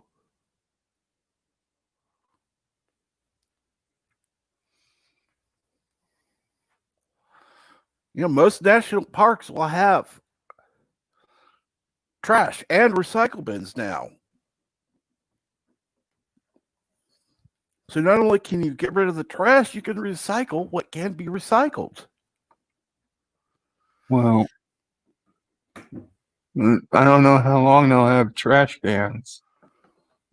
New York City decided that the best way to reduce trash on the street was to get rid of its trash cans. So now if you go to like a train station or something, you can't find any public trash cans anymore. They've been taken away because if there's no trash can, people won't throw out their trash. No, they'll just throw it on the ground. No, well, see, that's the thing. Most people won't throw their trash on the ground. I mean, assholes. Well, don't get me wrong. There are some. But if most people, at least when the city was functioning and people had money and people were generally happy and they weren't looking over their shoulder wondering, is this guy going to rob me all the time? People generally follow the rules, and most people wouldn't throw garbage on the floor. But if you saw a trash bin, you would throw garbage in the trash bin, and you'd say, okay, I'm a good person. I threw my garbage in the trash bin. But, then New York City wouldn't necessarily send anybody to pick up the trash, or some idiot who got drunk one night might kick it over. And then even if the trash can was above full and you had a piece of garbage, you're like, well, you would balance it on top and you'd still say, yeah, well, I'm doing my part. At least I'm keeping it near the trash can. And then it was really the city's fault if the garbage fell out, and it was. But since the city couldn't keep the trash bins empty enough for, keep them, they couldn't empty the trash quick enough. They just decided to get rid of the trash cans. And the most unfortunate part of it is that it worked. Most people then stopped throwing their garbage out and just kept it with them until they got home, I guess. Yeah. And threw it somewhere else. And the pollution in the trash that blowing around the subway stations did decrease. So now the city thinks, oh, this is a great program. And they started removing trash cans from public sidewalks. Less trash cans equals less trash. Doesn't care about how annoying it is for people, for tourists. People have to carry garbage around with them now. And, what if they drop it somewhere? And they get hurt because they're carrying it, things like that. That doesn't figure in. That's too much to fill. That's too much to model. They just say, oh, less trash cans equals less trash equals yay. Well, let's see here. Average in 46 years of life on this earth, I have never dropped litter. It's not difficult. Average I think I'm pretty sure, except for being 42, I'd say the same. I can't ever remember purposely dropping litter. In fact, the closest I've been to twice in my life that I see somebody like just drop litter. And one was a guy outside my house. I had him on camera, or it was before the camera. It was when I could still walk. And I just happened to be looking out, and I see this asshole get out of his car, take out these wipes, like he had whatever he had, like a Mercedes or something, and he was wiping like every little spot off, and then just dropping the wipe right on the fucking sidewalk and the street. So I mean, then I came out of my house. I got my camera. I came out of my house, and granted, I was a pretty imposing figure at the time, and this guy was not. And I come out of my house with the camera on him, and I mean, this was before phones had cameras. So I literally like a video camera, and I was just filming him. I get, he's like, what's the matter? What's the matter? Like, what's the matter? I was like, you're gonna pick this shit up? He's like, I was like, yeah. He's like, I'm sorry. I was like, yeah. I was like, you wouldn't have picked it up if I didn't come out here with a camera, would you? And he apologized. I came inside. I was like, okay, fine. And then he actually came to the door, which was brave of him. And he apologized a second time.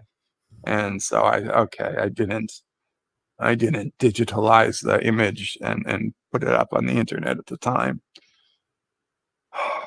But the one that got me the most was I was at my friend's house, and my friend was a fellow engineer. And he was a guy who wouldn't just throw garbage in the street either, like I'd say most civilized people. And we were out by his house in Long Island, and his sister came by, and his sister went to leave, and she literally threw a big plastic, like McDonald's cup of soda, like I don't know if she was done with it or what, just out the window, like almost in front of his house, and just drove away. What the fuck? He's like, yeah, she does those things. His sister was, I don't want to talk ill of my friend's sister. Right. Otherwise, she was a pretty nice, decent person. But when it comes to littering, she had no qualms about it. I don't know why she thought littering was okay, but she did. And it shocked me. Like I almost thought I was, I mean, if you had seen the look on my face, it was like something I'd never seen before, like witnessing a murder. Like, what? She just threw garbage out the car window and drove by, and I mean, within visual range of her brother's house, nonetheless. I'm not a bully, Professor Brainy Specs, and I'll beat you up if you keep saying I am.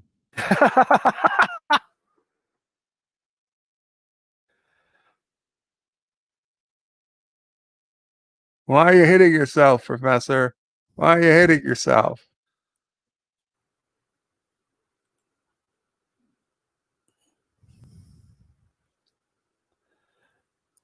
Oh, and yeah, JP, my car was a rolling garbage can too. I had to empty it out my Jeep every month or so. I'd go to the car wash and get to the vacuum cleaner and just toss out.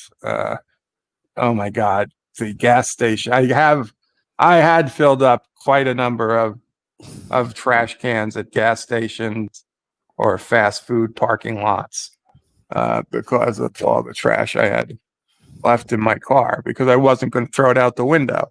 So you Right. see people with clean cars, they probably litter. Real people have to keep trash in their car. It's not that they don't generate the trash. It's just that they don't take it with them. Stop hitting yourself, Professor.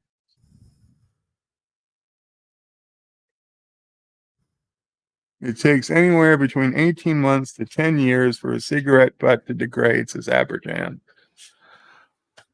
And Probably because they got to put all those chemicals in it to reduce fires. Yeah. With just pure tobacco, it would only take a couple months.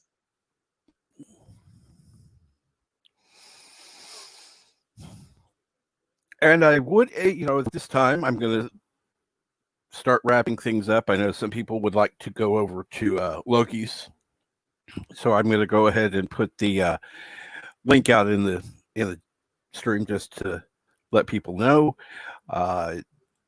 You can go there. That's the Mornings of Mischief. An hour and 10 minutes. That. Oh, I got to find something else to do. An hour and 10 minutes. I thought it was a lot. The hell with it. Then we'll keep going. I was going to say, does Loki go on at 9 a.m. Eastern? Yeah. Yeah. So. Yeah. Professor Brainy Specs is bird of prey. Stop having delusions, evil, dictate, or bully. Wow. Okay. I don't know where you live exactly, Jeff. I'm just saying. There's only so many libraries in this country, Jeff. True. There's only so many libraries in this country. One day, Sassy's gonna be at the door. You're gonna look, you're like, isn't that Sassy? And you're gonna like, if that's Sassy, and then you're like, uh-oh. And before you can turn around, Vulcan nerve pitch.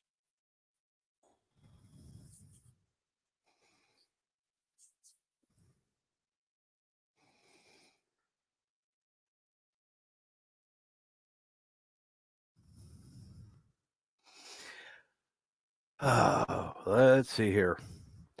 Well, Professor Brainy Specs, are you able to come on this morning? And you're right, Loki doesn't start for an hour. I looked at the clock wrong. More libraries than McDonald's? I find that hard to believe. Doubt that. Seriously. Now, unless you're counting the little roadside libraries that people set up in communities, then yes, I can see being more libraries than McDonald's.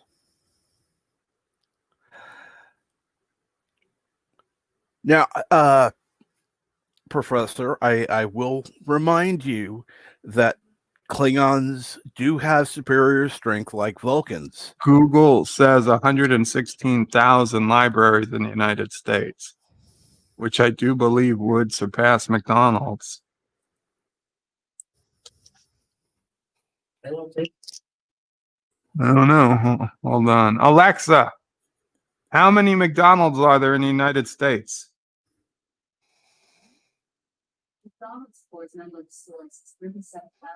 Oh, only 37,000 McDonald's. Really? You cut back.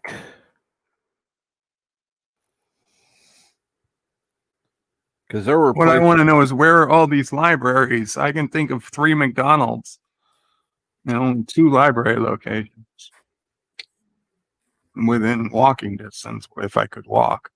Right. And does this number reflect all libraries, like private, university? I'm sure it must. Oh, yeah. I think university, college. Somebody who has the last name library. That's what Professor Brady Speck should do. Change his last name to Library. So we could call him Jeff Library. You could change his first name to Library too. True. Library Franklin. Old media guy. So it seems like there's more than 37,000 McDonald's. Oh yeah. I'd agree. But I'm wondering if the vast American West, where there might not be a McDonald's in the town, but there's definitely a library in the town, is what is skewing this. I mean, think of it. Even however small the town is, it probably has a library, even if it doesn't have a McDonald's. Well, my town has both actually, McDonald's and library. You know, it'd be great. A McDonald's in the library. Then I'd have gone to the library a lot more. Grease and books. Oh yeah. Granted, there'd be some grease marks on the books and some fry salt in between pages. But hey, you got kids reading, right? Although I hear the only thing libraries do these days are glorified DVD rentals. Am I right, Professor? I'm still in bully mode. Excuse me. And just to I'll let Professor come up if he's able to now, so that he can defend his position on libraries. Old media guy says, "Welcome to Mick Library. Would you like to supersize your Shakespeare today?" Yes, give me the unabridged works of Shakespeare. I need those few extra scenes in The Merchant of Venice that get cut out these days.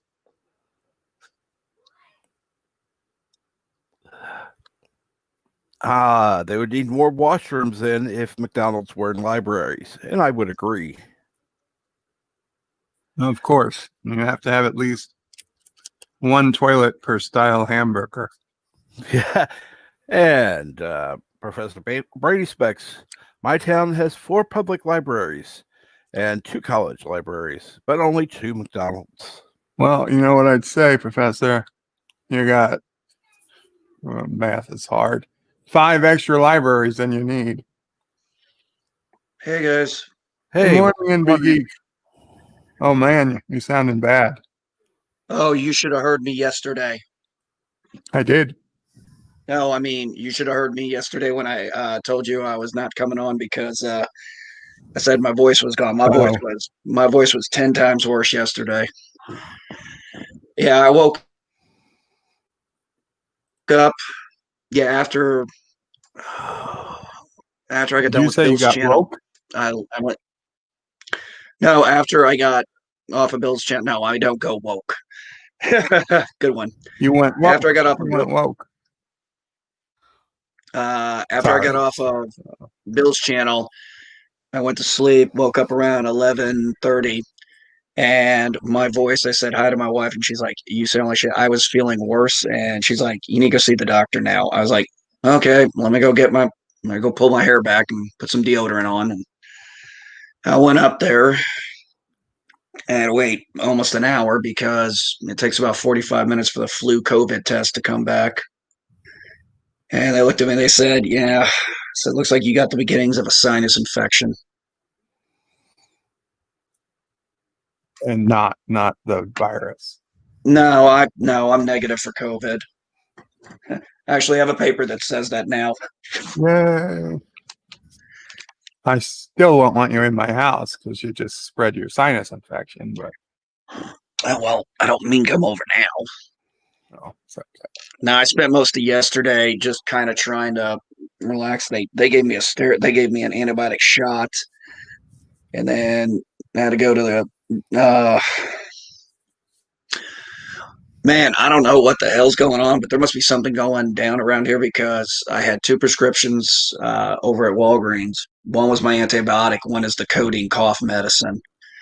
I got the antibiotics, but the codeine wasn't even ready until like 7, 8 o'clock. And I was like, I asked at one point, I was like, and so I went up there, got the antibiotics. I'm like, that's a little more important to me right now than getting high on some codeine for a cough. So I'm like, give me the damn antibiotics. I was like, I'll pick up the codeine today. And then, yeah, it started kicking in. It was drying out my nasal cavities, thankfully. And then I asked the lady, I said, has it just been busy? She said they had over 1,000 people come in by the time I asked that question, and that was 5 p.m. Wow. So you got an antibiotic shot at the doctor's office. Yep. That seems unusual to me. I think they probably gave you the vaccine. That's not what they told me. They told me it was an antibiotic shot. Ugh. Don't make me think I can't trust my doctor. I already don't trust my politicians. Yeah, I'm just saying.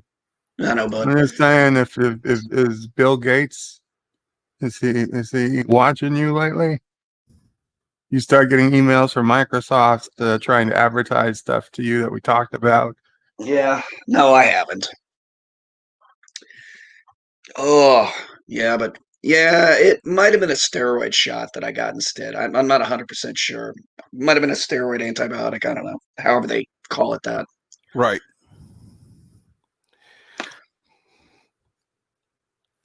Well, that's when they want to get into your system faster. Yeah, trust me, I wasn't complaining. And then once I took the antibiotic, I think after about 2 hours, man, I could start. I was like, okay, I am starting to feel better. Thank God. So I'd say I'm about 65, 70% today. Just way better than I've been the last few days. What about you guys? How you guys been this week? Well, yesterday was not my best day. I had my computer crash. Lost several things that I was going to upload, but hey, I can always redo them. I've been feeling pretty miserable yesterday. I remember. Today didn't start off much better. I'm on antibiotics though, so hopefully I think I slept much better last night. Let me go check. Let's see. Oh, I know I slept better last night. I think I went to bed at 8. I think I slept for minus the times I got up to go to the bathroom. I think I slept almost 12 hours. Oh, hell yeah. I slept good last night. 7 Did you check hours your and 4 minutes. And my CPAP recorded only 0.6 events per hour, as opposed to the night before where it was 2.6 events per hour and only 6 hours of sleep. Everything, I got 99 out of 100 for last night. Wow. Only reason I didn't get the 100 was because I woke up to pee multiple times. We're old people. It happens to us. Yeah. I'm sorry. I think that should factor in. I'd say it was damn near close to 100%.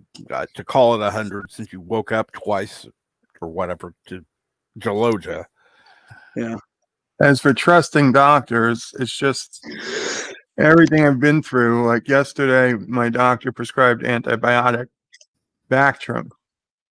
So I got the Bactrim, but before I took it, I said, let me double check it doesn't interact with anything I already took. Mm-hmm. And sure enough, 2 of the medications I'm on, it had major interactions, including both of them. It would potentially raise my potassium in my blood to unsafe levels. And I've already had that happen once, that the doctor emergency called me after a blood test and put me on a medication to lower my blood potassium once. And I wasn't even on any special meds that I know of at the time. So I was told her about it, and she's like, oh, and she then prescribed a different antibiotic.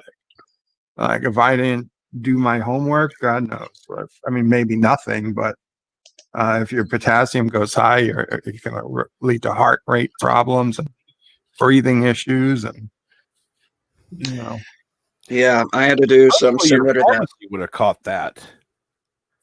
No, the pharmacy delivered it. The pharmacy delivered shit. the They weren't doing their job either.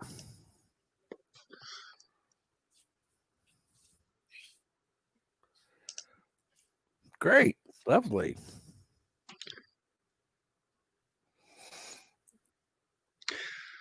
Oh.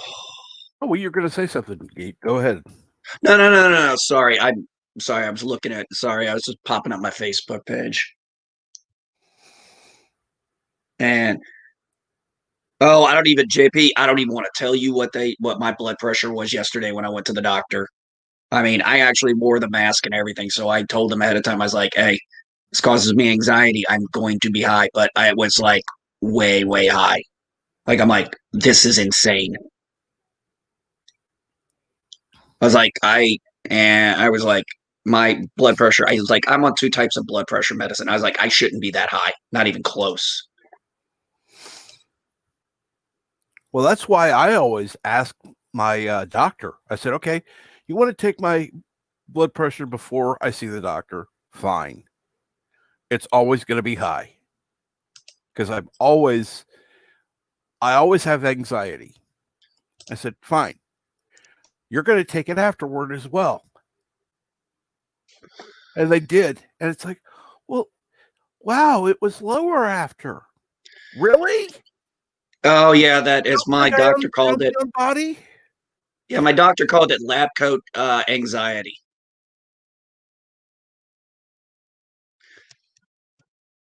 My doctor says she calls it lab coat anxiety. She says, yeah, it's not uncommon. But yeah, I know all about that apprehension when you go see the doctor, especially when you're someone like me who has high blood pressure and you're going in and you're like, please be low because you're just waiting for the questions. Well, what have you been doing? Let's see. I don't drink any liquor. I don't smoke. Yeah, I vape, but let's see. I eat good. I try to exercise, and so I'm like, there's only so much I can do with my body. Yeah. I don't take any over-the-counter supplements anymore. I was too worried any like over-the-counter supplements might start interacting with my meds.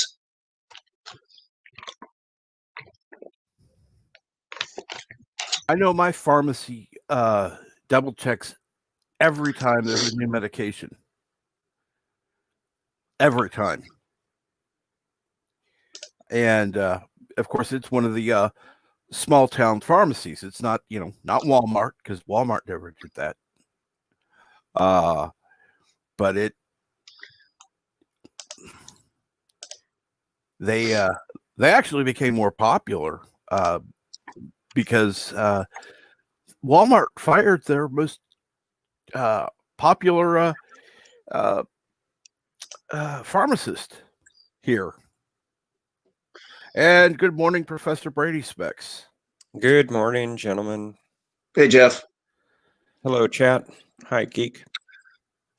JP, you sound like you're in the same boat as I am. Yeah, I'm on 2 types of blood pressure meds too. Well, they tried putting me on blood pressure meds. It didn't work. It's like, fuck this. I started having worse reactions, and before I was on them, it's like, no, it's not working. I had the second medication my doctor had me on. One of the side effects was you might have a chronic cough. Well, the chronic cough kept going and going and going. And I didn't realize it was that medicine until, of course, I started doing research into the side effects of stuff. Mm-hmm. And then I spread, well, what I wanted to do is I figured it was one of my meds. Right. So what I did was I started taking them at different times of the day. So I would take one at 1 hour, take one another hour and a half later, and take another one an hour and a half later. And that's when I found out it was it was this one pill I was taking that was making me cough. And I told my doctor, I was like, I can't take that anymore. JP, yep, same here. Same here. That's a good day for me. 135.85, that's a good day for me. Yeah. And what I don't understand, they're talking. You were talking about the anxiety. Why do they stick people in these little rooms with nothing, no window, nothing to look at, and expect people to relax? I mean, it's going to bring more anxiety than it's going to, calm people. Yeah, I spent my whole time yesterday at the doctor while I was waiting on my test. Thankfully, the room was actually this faster care I go to is probably the best clinic I've ever gone to. I freaking love these people. I never have a long wait. I mean, the longest I was ever in there was 2.5 hours, and that's because I had to get 2 bags of IVs. So you can kind of understand that. True. And because apparently I was severely dehydrated. And so I was in there sitting there, and I had brought my tablet. So I sat there, and I've been inspired by Bird of Prey 5 here. So I was playing Risk on my tablet. Conquered Japan, America. I did not win I did not win World War One. Got my ass handed to me in World War One. Several times. It's been a while since we've had a good Risk game. So why not have a Risk game today? Because we had DS9 today. DS9 Wednesdays.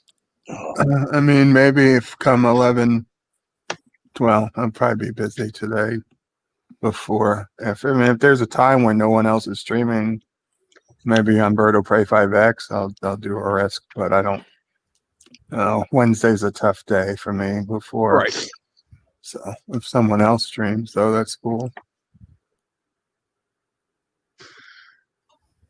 Yeah, I don't have anything planned. I'm waiting to. I asked Jack what he wanted to stream for Saturday. If he doesn't come up with an idea, I do have an idea.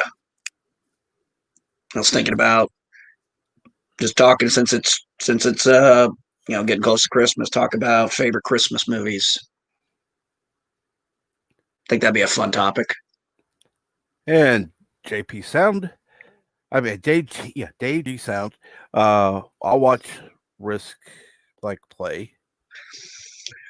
Actually, it was interesting, Bird. When I played it the first time after I had downloaded it, my son was actually watching me play, and he was very interested in how the game was played. Mm-hmm. I told him, I said, "Well, it's a strategy." I have a question, Bird of Prey. When you guys play it, do you guys just let the computer pick where your troops are, or do you do it manually? Sometimes we mix and match. Okay. Sometimes we do it auto. If we have time, we'll usually do it manual. If we have time, we'll do it manually. If we're looking for a quicker game, we'll just have the computer do it. We mix it up. I prefer manual myself. Well, it's certainly a lot more, strategy figures in a lot more. I kind of like having Blizzard and Fog of War on. That was kind of fun. I hate Fog of War. Oh, but Blizzard. Really? Well, the problem with Fog of War is when you're YouTubing, my map is going to be visible to everybody. Right. Yeah. So it's like I or whoever is streaming loses their advantage. They might have. That's a good point. That is a good point you have there. So in that respect, it's just fundamentally not fair to do Fog of War whilst YouTube streaming. But even in general, I mean, I play Fog of War if I'm not streaming once in a while, but I'd probably like it better. But I always play the game when I'm streaming, so I just don't like it. But Blizzard I like a lot because Blizzard changes up the board ever so slightly. Right. Each game. You don't play the same game twice. I did single player with usually the 3 players, and then I maxed it out because I kind of wanted to see how that would play when I did the Japan one, and I quite liked that. Usually, when I'm playing against random people, I usually look for games like 4. Oh, actually, 3 or 4 players. Oh, I need to create a password so I can pull this up on my computer. Oh yeah, definitely. No, because I have it on my tablet, but it's telling you if I I can put a password on it so I can go online and do that stuff. Well, that's one of the great things is that's a cross-platform game. Yeah. You can keep your account on any device. I might actually spend a little bit of money and get a few of these other campaigns. Yeah, I bought them all. Oh, you did? I loved Risk, so it was like I'd been looking for a good online Risk game for literally 10 years. And this only recently came out for the PC like a couple of years ago. And once I saw it and I played the free version, I was sold that day. I was like, now at the time, there was a lot less maps and stuff. So it was only like $20 to get everything. But over the years, every time they came out with an update, I think except for this most recent one, I purchased the update because it just I want to support the game, and you I would wouldn't think mind it'd be an easy online Risk game, but no, there really wasn't any other alternative. Now, It one isn't. thing I Oh, would sorry. Go ahead, Cap. one thing I'd recommend doing, NB, Yeah. before buying it, add it to your wish list Okay. on Steam. 9 times out of 10, I've had something go on sale after adding it to my wish list within 1 week. I gotcha. Yeah, I'm not going to be. Yeah, the earliest I'd be able to get anything is January because it's Christmas and I've already spent all the Christmas money I'm going to spend. So I would But suggest that's a adding cool it to idea, your though. wish list. Yeah.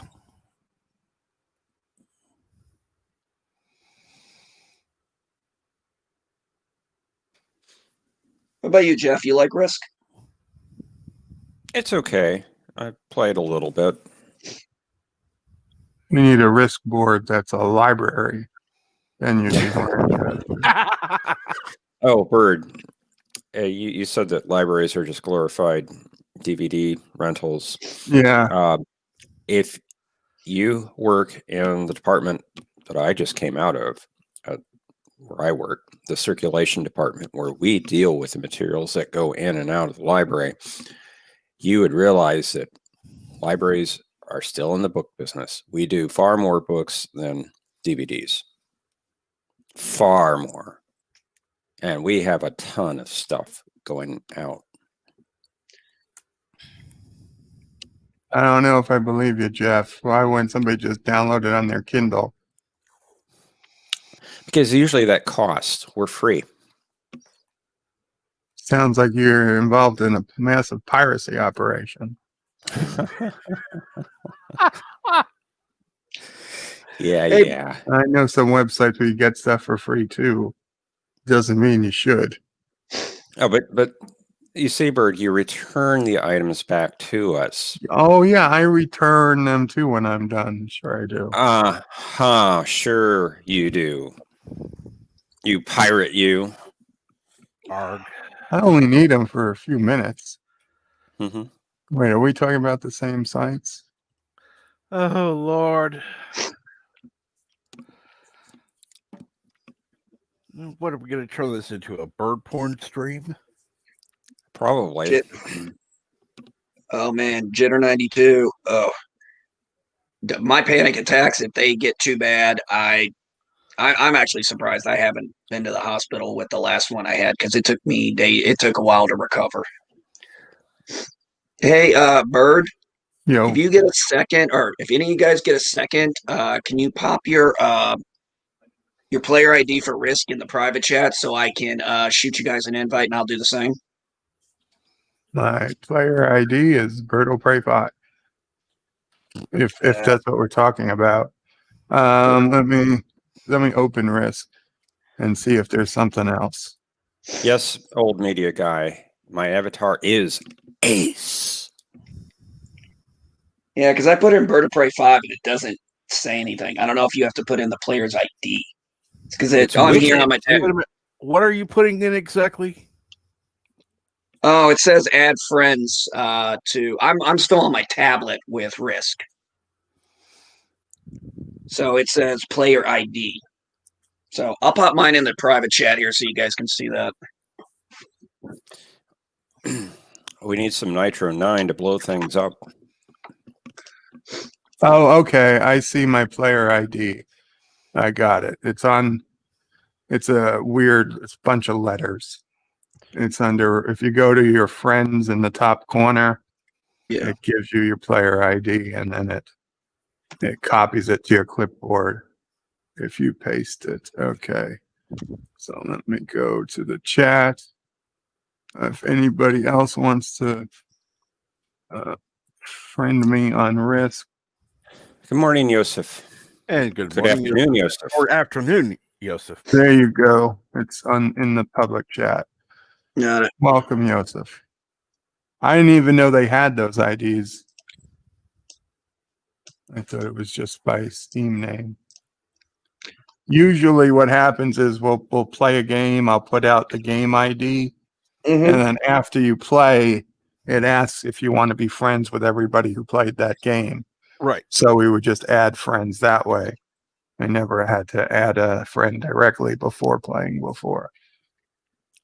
Oh, I guess it's said, hey, it just said friend request sent to you. Okay. I'll go restart the game. I just thought it was interesting. I popped it in. I didn't even hit anything else. It was just like, oh, sent.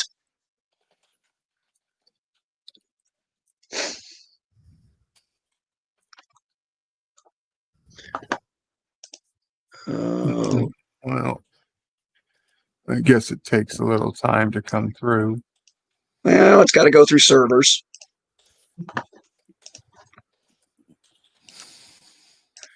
Yeah, that's mine for Risk. Yeah, it'll probably be easier when I can get a chance to get on a platform with you guys and actually play a game and then, hit that then. Captain Track, it says we haven't played for 197 days. Correct. I need to get the game again. And 197, has it been that long? Damn. Some people haven't been online for 215 days. 224 days. Wow. 300, oh no, 30. Hey guys, I'll be right back in a few minutes. I'm gonna go heat up some tea. Go for it. Have you had any coffee this morning, Professor? I'm drinking some right now. I just had a sip.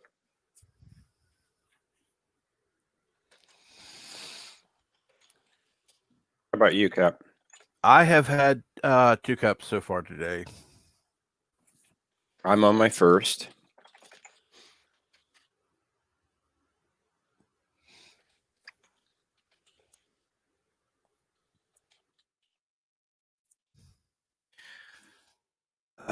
Well, we know Bird doesn't drink coffee. Yeah. I don't drink coffee. Ace, hand me some of that Nitro 9 you're not carrying.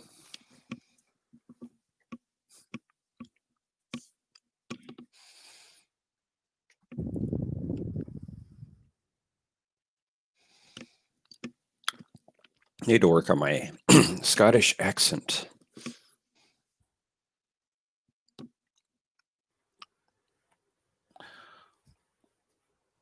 Well, do we have any Scottish friends on YouTube? Why you always have some Scottish friends? Oh my God.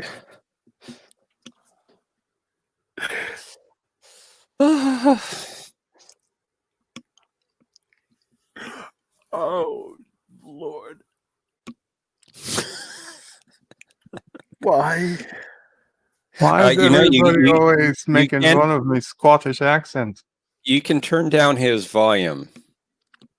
I know. I know. Trust me. Yeah. You don't want to get a Scotsman mad, I tell you. Oh my God. That's bad.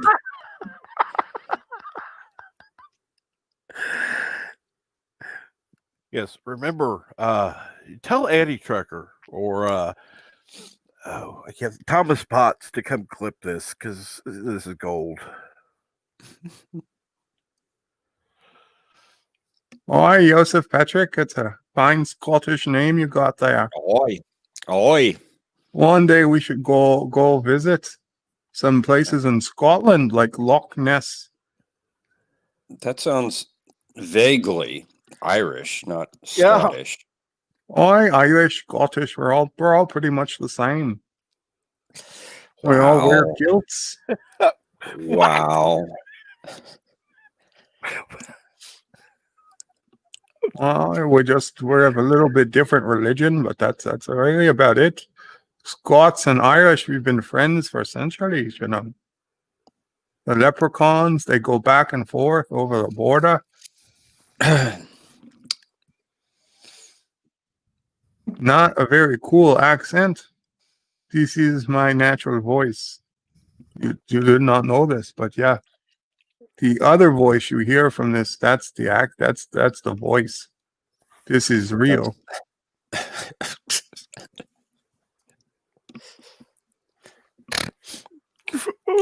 Fake news. Fake news. Fake news. Oh, yes. I was going to say Joseph Patrick sounds more Irish. It does. It'd be a fine Irish name if his name was Patrick, but it's Patrick, so it's Scottish. See, that's the difference. All Irish things have A's and all Scottish have E's. That's how you can tell if someone's Scottish or Irish. Oh, your accent is getting worse. Or is it getting better? God. All right, Joseph, if you're able to come up, go for it. Yeah. All right, let's hear that nice Scottish brood you'd have there, Joseph. Oh, this is absolutely frightening. James Andrew Morrison says whale oil, beef hooked. Oi. Boy. God. You want to hear something really messed up, Captain Track? Back. No, I just heard something really messed up. Yes. What was that? And Bird of Prey 5. old media guy, welcome. Hey there. Welcome, old media guy. Oi. Welcome. I was intrigued by your discussion of advanced linguistics, so I had to join. Why are you a linguistics major? Yeah. No, I'm just tired. Oh, just as good. Oh, my What goodness. is your impression of Bird of Prey 5's accents? I thought he was having a stroke. It hasn't been rolled out there, Sonny. Wow. In translation, none of us are getting jobs as voice actors. Speak for yourself. I'm Now, playing Scrooge McDuck on the new DuckTales. Yeah, Oh, Lord, help us. he's the best Scottish duck ever. The richest too. Anyone know why that was canceled? No. Oh, was it? That's Oh, what was the I new I heard. heard DuckTales canceled? Scrooge McDuck me tooled the nanny.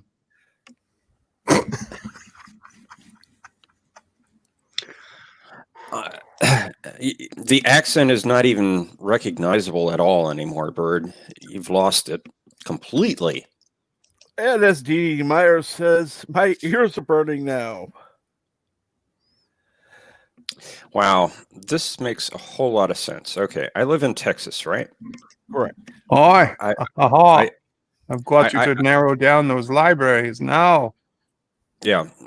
Remember, Texas is the second largest state. Okay, so I have a shipment coming tomorrow, and yesterday it was in Colorado.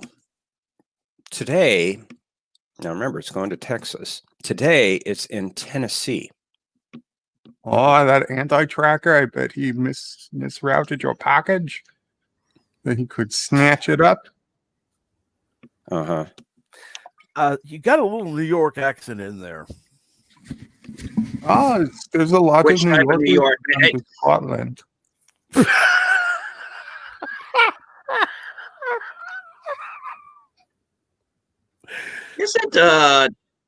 Isn't Bird from Brooklyn? I might have grown up in Brooklyn, but I'm a citizen of the world. Yeah.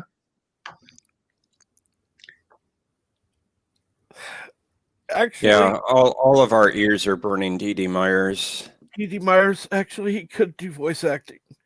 It would be the how not to do voice acting. Sorry, Bird of Prey 5. Then we could have real voice actors who could actually do the accents. Go after him. Now, here's Bird of Prey 5's accent. Now, I'm here's it. starting to feel a little unappreciated here. Oh, no, not at all. Oh, there you go. Let's be fair. It's really hard to do a good accent. True, it is. Yeah, That is this true. isn't easy. I tell you that. No, I thought that was Work natural. hard. I thought that was your natural, real voice. I'm talking about when I use my normal voice. This is hard. Doing the accent is hard. Yeah. Speaking in my normal voice, yeah, that's easy. Uh-huh. Sounding I've become a Swedish little now. French, perhaps now.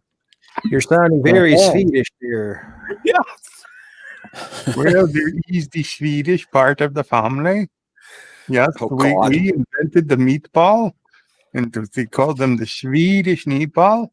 But there were no other meatballs before the Swedish one. So really, the other meatballs should be called the Italian meatballs and the French meatballs. Yes, but we have the original meatball, but we still call it Swedish meatball. We also invented furniture. I'll have to check that out, and maybe Bird of Prey 5 should check that out as well, James Morrison.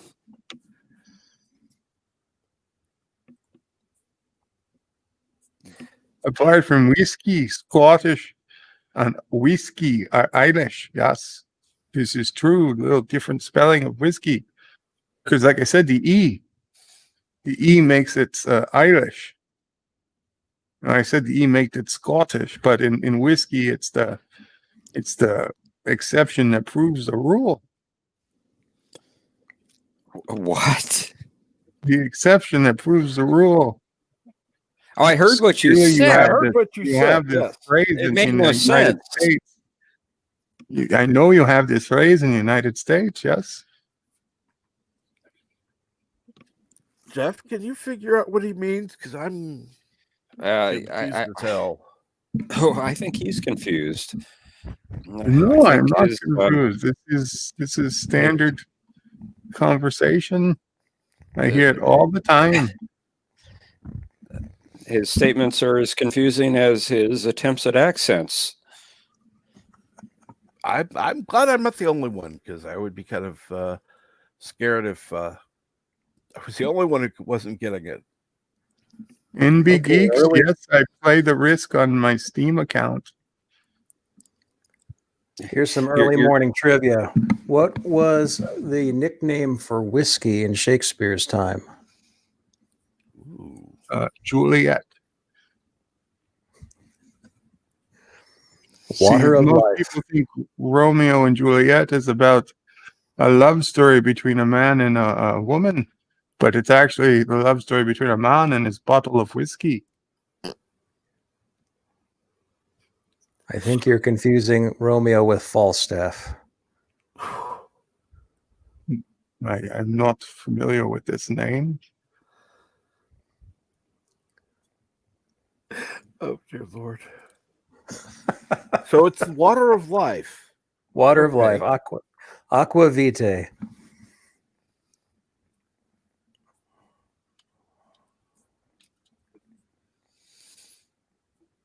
And that killed the conversation, did. Oh, Bert, I think your accent is getting back to your normal voice. It's getting closer and closer. One day I might just forget which is real, which is normal. Right? Okay, everyone out there who has Sister Prey on your friends list on Facebook, please message her. Say next time you're there, hit Bird, throw something at him. No, this would not be good. Very bad. I've Very moved to deserved. India now.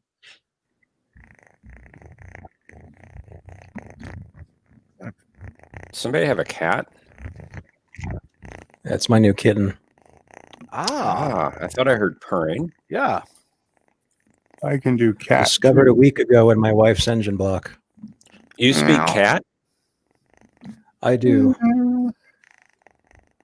Bird? My accent's terrible, though. Boy, guys, can't be worse than Bird.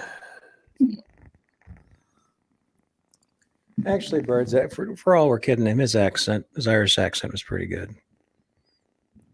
Oh, we got a kid. Now I know you're lying. I didn't say great. I wasn't doing Irish. I was doing Scottish. It was crap. It was utter crap. That's what I said. Sounds more Irish than Scottish. Well, if that's your Scottish accent, I'm not paying for it. Oh, fuck.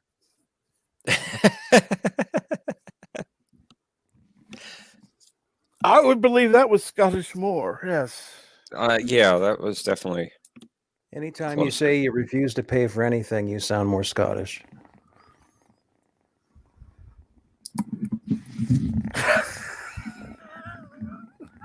Ooh, not a stereotype there.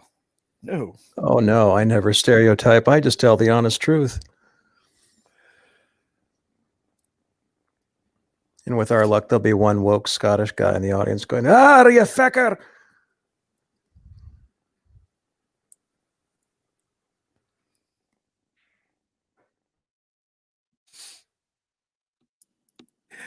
So what's going on today, Brady, or whatever, Professor? Well, I'm doing some work right now for my other job. Got a meeting at 9:00, and I go into work at noon today. My primary work at the library, right. And in between, I gotta record some lines for the next radio play.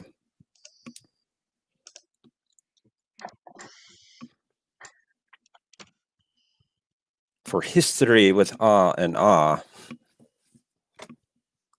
I can't do it as well as Loki. I'm sorry.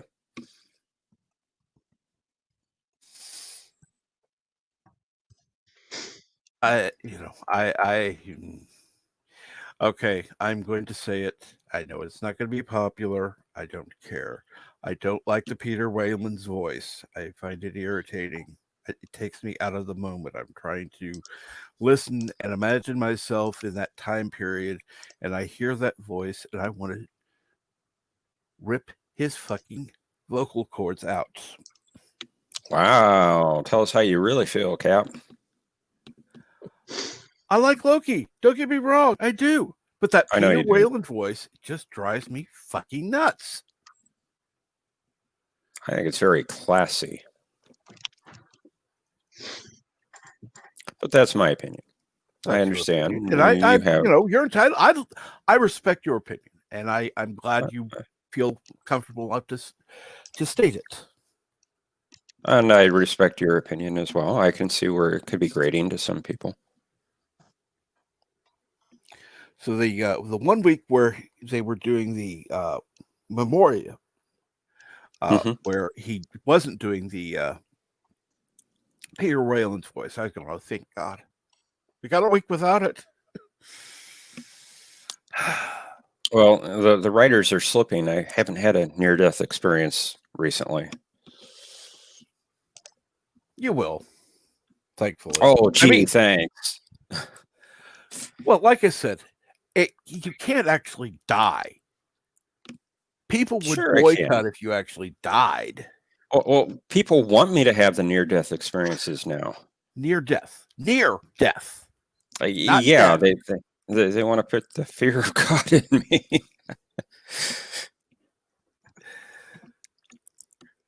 Because they were worried you died before, but yeah, I know. You killed Jeff.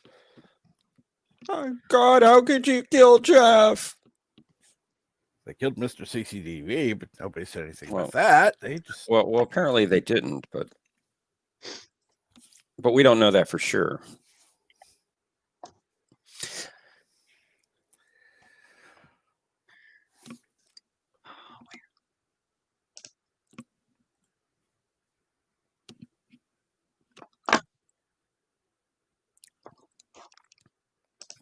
So yes, if you want to have an entertaining view of history that's historically accurate, check out History with Ah and Ah. What is this? History with R and R. let's see here now. Let's put the link in the chat. I think you're a mod, Jeff. You should be. Let me see if I find you in the chat at all. Oh yeah, you are. You're a mod. Yeah, I just need to get the link. There it is.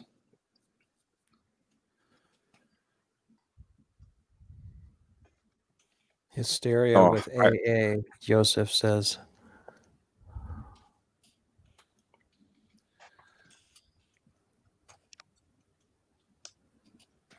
Okay, here we go. History with R and R. Ah, well, I like what Okay, I do there we like go. what he said. Joseph said before. No, according to let's see here. So my name is based on your rules, Petrick.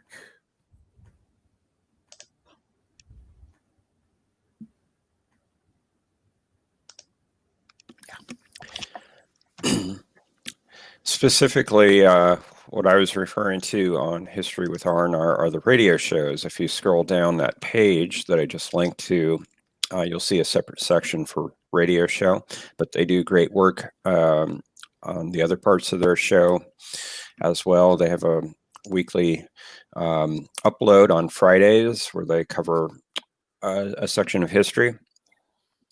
The radio shows are every other Tuesday. I will have one coming out next week.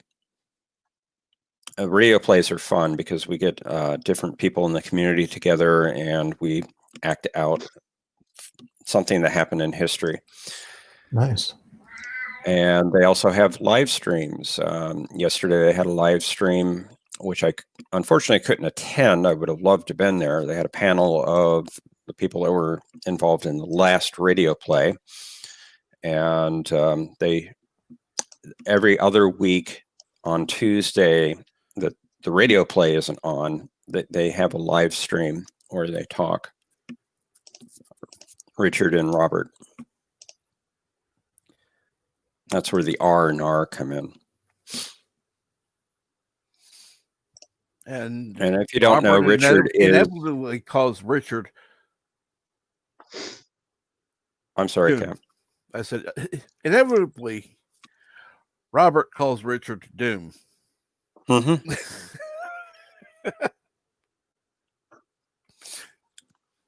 Even though they're trying to get away from those personas in doing this channel, he still does it. Yeah. Yeah, if you didn't know, Robert is Rambling Canuck and Richard is Admiral Oliver Franklin Doom. That's their online names.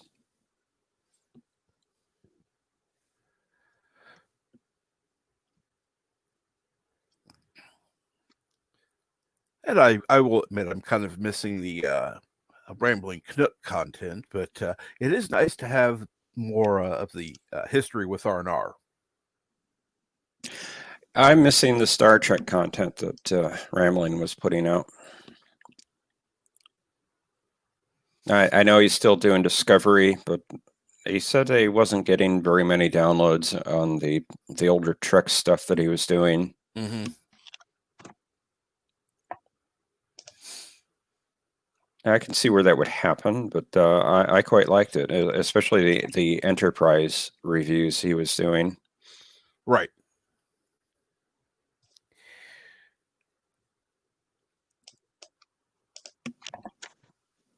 Yeah, things got kind of little because I had enjoyed doing the Enterprise reviews, and then things happened, and I just stopped being on the show. So, it's funny. The night that I was asked to do the virtual pub as the co-host, yes, Matthew and I were talking before the show about what we were going to talk about that night, and he said that he and Anti Trucker had set up a certain topic, and he wondered if I was okay with that, if I want to do something else. And I told him, well, it's only about 3 hours before the start of the virtual pub. I don't want to change topics on you right now, where you have to go and maybe do a little investigation of the topic that I might come up with. So why don't we stick with what you came up with? And what he had come up with was to talk about an episode of Enterprise. So what did I do? Well, I had about 3 hours. I turned on CBS All Access and I put that episode of Enterprise on and watched it. Guess what? We didn't talk about that at all. Wow. But that's okay, because it was a pretty decent episode of Enterprise. So I was entertained for about 45 minutes. And unfortunately, you're not the co-host more often. I think that needs. That's all right. That's all right. I think that needs to happen. Just my opinion.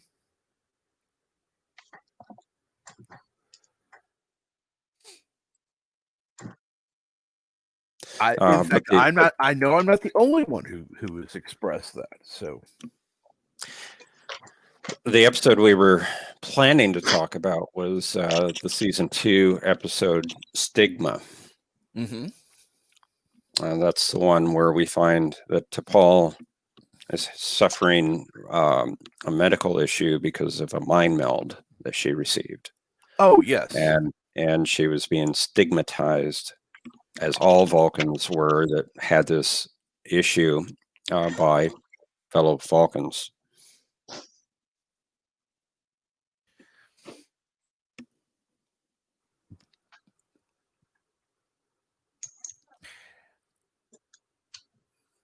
Obviously, there was. I think there were people that had issue with that one because of the instigations of what. Well, it obviously implied that that mind meld was forced. Which it was. It was forced upon her.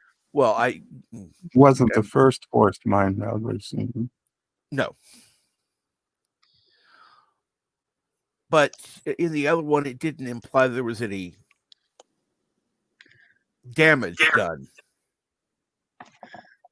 Probably because, remember, they hadn't had any training at that time. Right.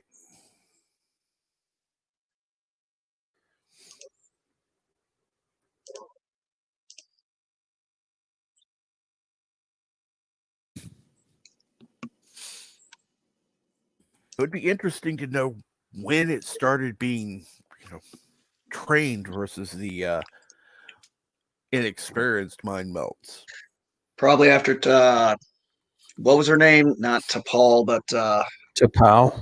T'Pau, thank you. Yes, probably after she took over. Yeah, because once she was an still alive Enterprise. in TOS. Wait, did She was you still alive get in through? TOS. Did you finish Enterprise, Captain Trek? Yes, I have. Okay, so the episode where they bring back Surak's Katra. Yes. And they start changing to the Vulcans we know in TOS. Right. I would imagine since they came up, that's when they start their actual training on how to do mind melds. When it's not hidden anymore. I like to carried his Katra. That was quite interesting. Now, Bird, that's uncharacteristically logical of you. I would agree. Fascinating. I don't know about fascinating, but it is interesting.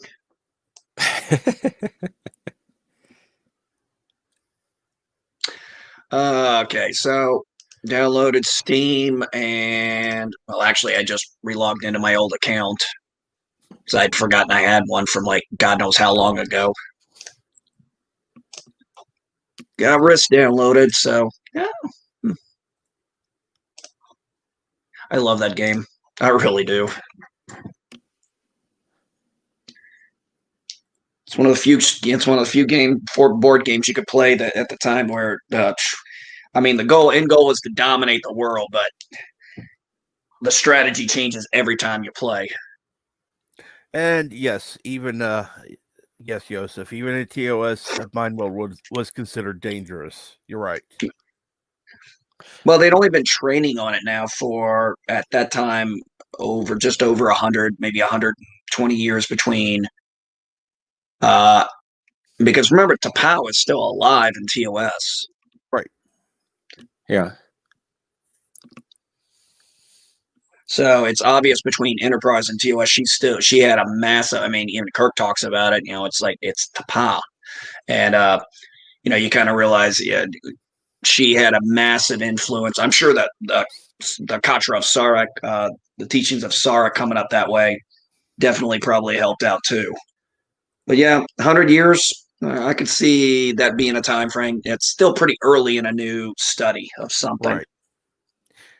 And I like how Eli Hugh says hi, which yes, I'm sure you are. Yeah. We love you, Eli Hugh, but yeah. That's all you, buddy. I'm stuck with hybrids right now until my next shipment.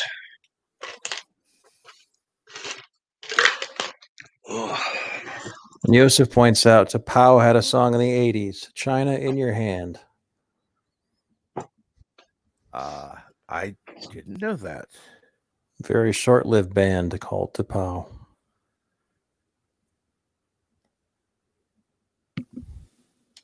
Oh, good news.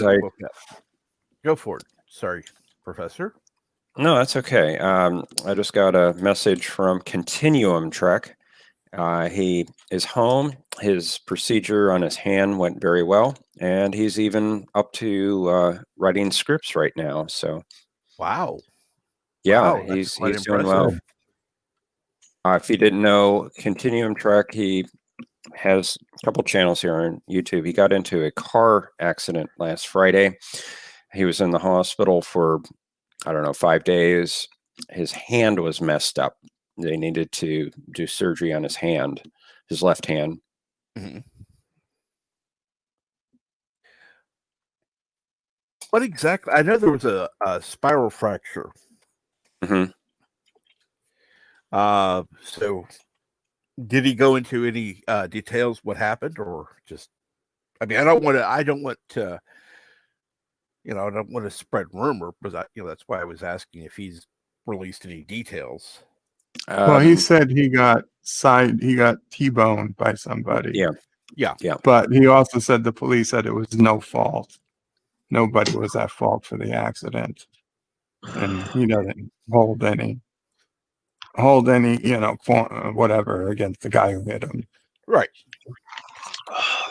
In the United States, if you T-bone somebody, you're pretty much always at fault. But right, it wasn't whatever. He feels it was an accident. The police feel it was an accident. I'll take it at what it is. Right.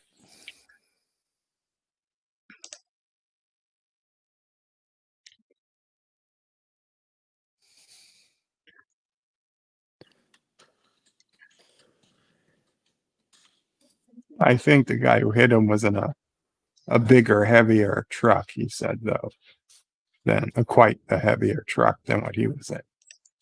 So, and which would have had a lot to do with that, particularly being T-boned. Yeah. Yeah, I mean, being T-boned by. I wouldn't be surprised if the guy in the truck walked away without injury.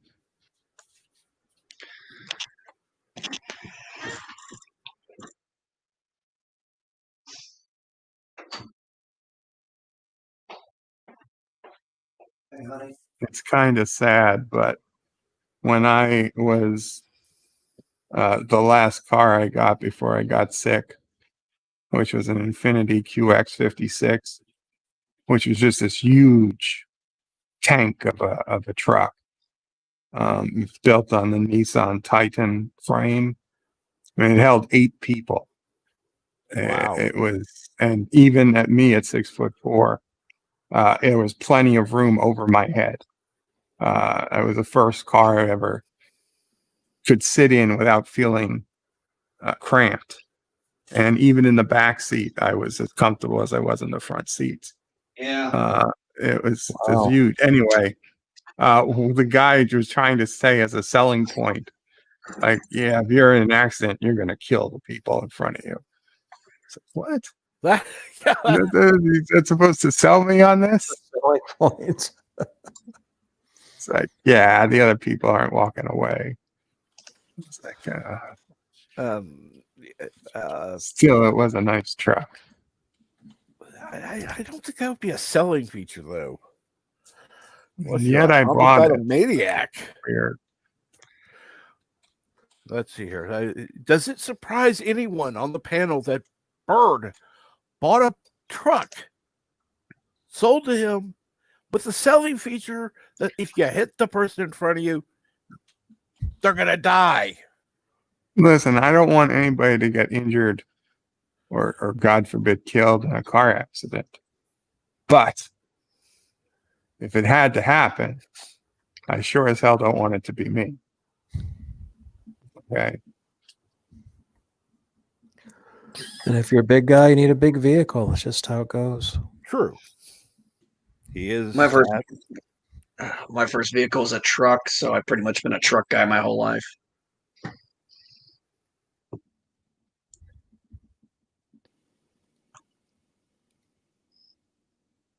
I had I've driven a truck before. But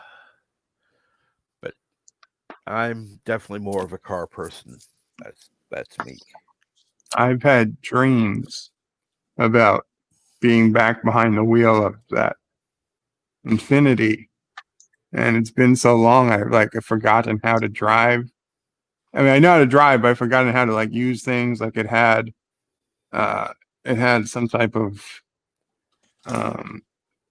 voice system where you could tell it what you wanted to bring up, and it would do it. And it had a built-in GPS system. And, for 2008, that was still relatively new. And I'm sure now every car has it, but for 2008, it was relatively new. And like in my dream now, I've completely forgotten how to use the GPS. Like I'm trying to get it to show me how to get home, and I can't get it to work. I was like, whatever. I'm driving on roads I've never heard before. And yes, oh yes, you would go there, wouldn't you?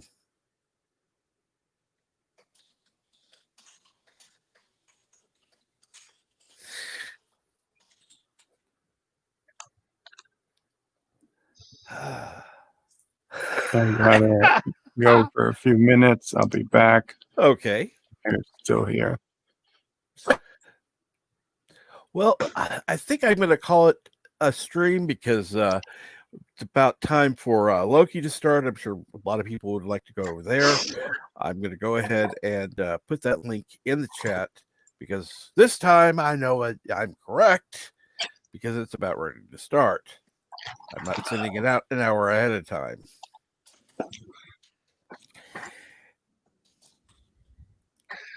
And currently waiting on, I just decided to go over there myself and look, and they're currently waiting for Loki to start. So now would be a good time to go over if you're wanting to go over and check out Loki. So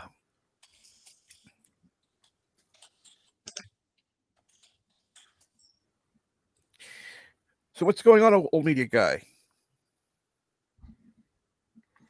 Right now, just watching the young cat and the old cat get used to each other.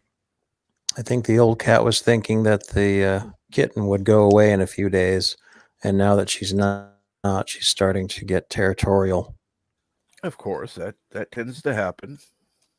Now, the interesting thing about the old cat is when we got her, gosh, this is years ago, it was,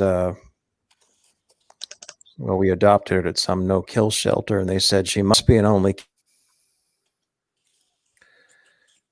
cat. Her kittens and her owners had given her up because of that.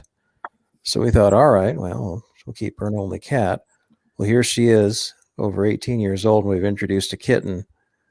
And her attitude hasn't changed, but the good news is she's too fat now to really chase the kitten down.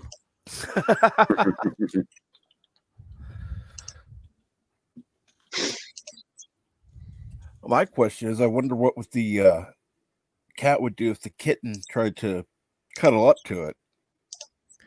Oh, we saw that. It wasn't pretty. Yeah. The best part was the old cat's eating. The kid nonchalantly walks up to the food dish and pokes her head in, and all of a sudden, yeah, that was fun.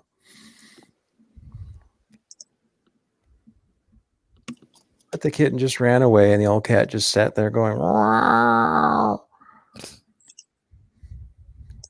And we have to have the obligatory plug, more cats for Yosef. Thank you, yes. Mountains of Elysium. Yes, thank you, Mountains of Elysium. More cats for Yosef. So we'll have to send the send that message to the cats, or to the dogs, excuse me, to bring more cats home for Yosef, because more cats for Yosef. NB, you are sounding better. Yeah, not much, but definitely a lot better. I'm gonna go pick up that cough medicine because the antibiotics drying everything out, so I'm coughing up everything that's still down there. So I'm gonna go get that cough stuff to kind of help with that. Now my sinuses are all completely dried. Hey, that's a good thing, at least. Yeah, I will say that. So this is probably the only stream I'm even going to attempt to even talk on today. I don't think I'm going to even try anything else. That's probably a good idea. But I saw you were on Cap, and I was like, nah, I'll let Cap know I'm doing better. I'll let Captain Bird know. Very good of you. I decided yesterday, it's like, you know what? If I'm going to, I went ahead and paid for the $10 plan. And it may only last a year, but I'm going to have a stream every day. And I figure, why not? Why not have some fun with it?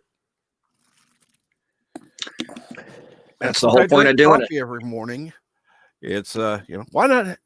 Morning brew sounds good to me. That's a good one. I like that.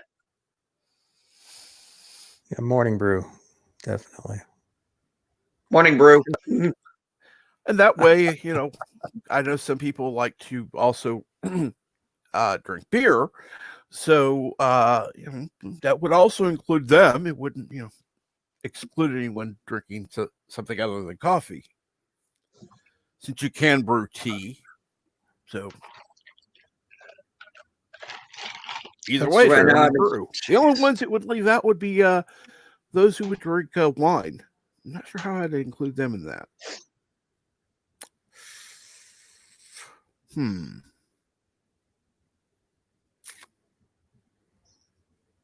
I don't know shit about wine. I'm going to be the first one to admit it. Yeah, me neither. I don't know a damn thing about wine. The only time I know anything about wine is when my wife says, "Can you give me a bottle of wine?" I'm like, "Tell me exactly what you want." Okay, so I don't have to guess. I don't know the difference between red wine, white wine, good wine, bad wine. I don't know. I don't have a damn clue. And the only one who I know who has any knowledge of wine is Muted now because he's busy. Do you have any knowledge of wine, Professor? No, I'm not a wine drinker. I'm not someone that drinks adult beverages, let's say. Right. I've only had, I think, 3 drinks in my whole life. So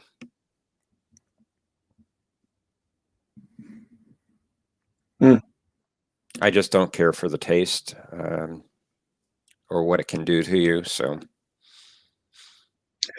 That's why I don't drink liquor. Not because I don't like the taste, but because I like it a little too much. I understand. Especially if you give me vodka. And we have Elihu. Elihu who? I'm getting better at starting to pronounce that, I think. I'm lazy. I just say Elihu. Well, vodka is alcoholic water, so. But it tastes so good, especially in some V8 juice. I don't mean tomato juice. I mean their new stuff, their cranberry juice and stuff like that. Oh, yeah. I'm not a big fan of potatoes.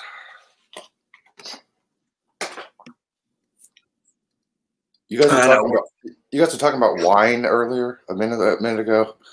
Right. Mm-hmm. Yeah. No, we were all saying we don't know shit about wine. Exactly. Basically, if it's a dry wine, it's sweet. I thought it was the other way around. This is the way I was taught. If it's a dry wine, if it's sweet, it's a dry wine.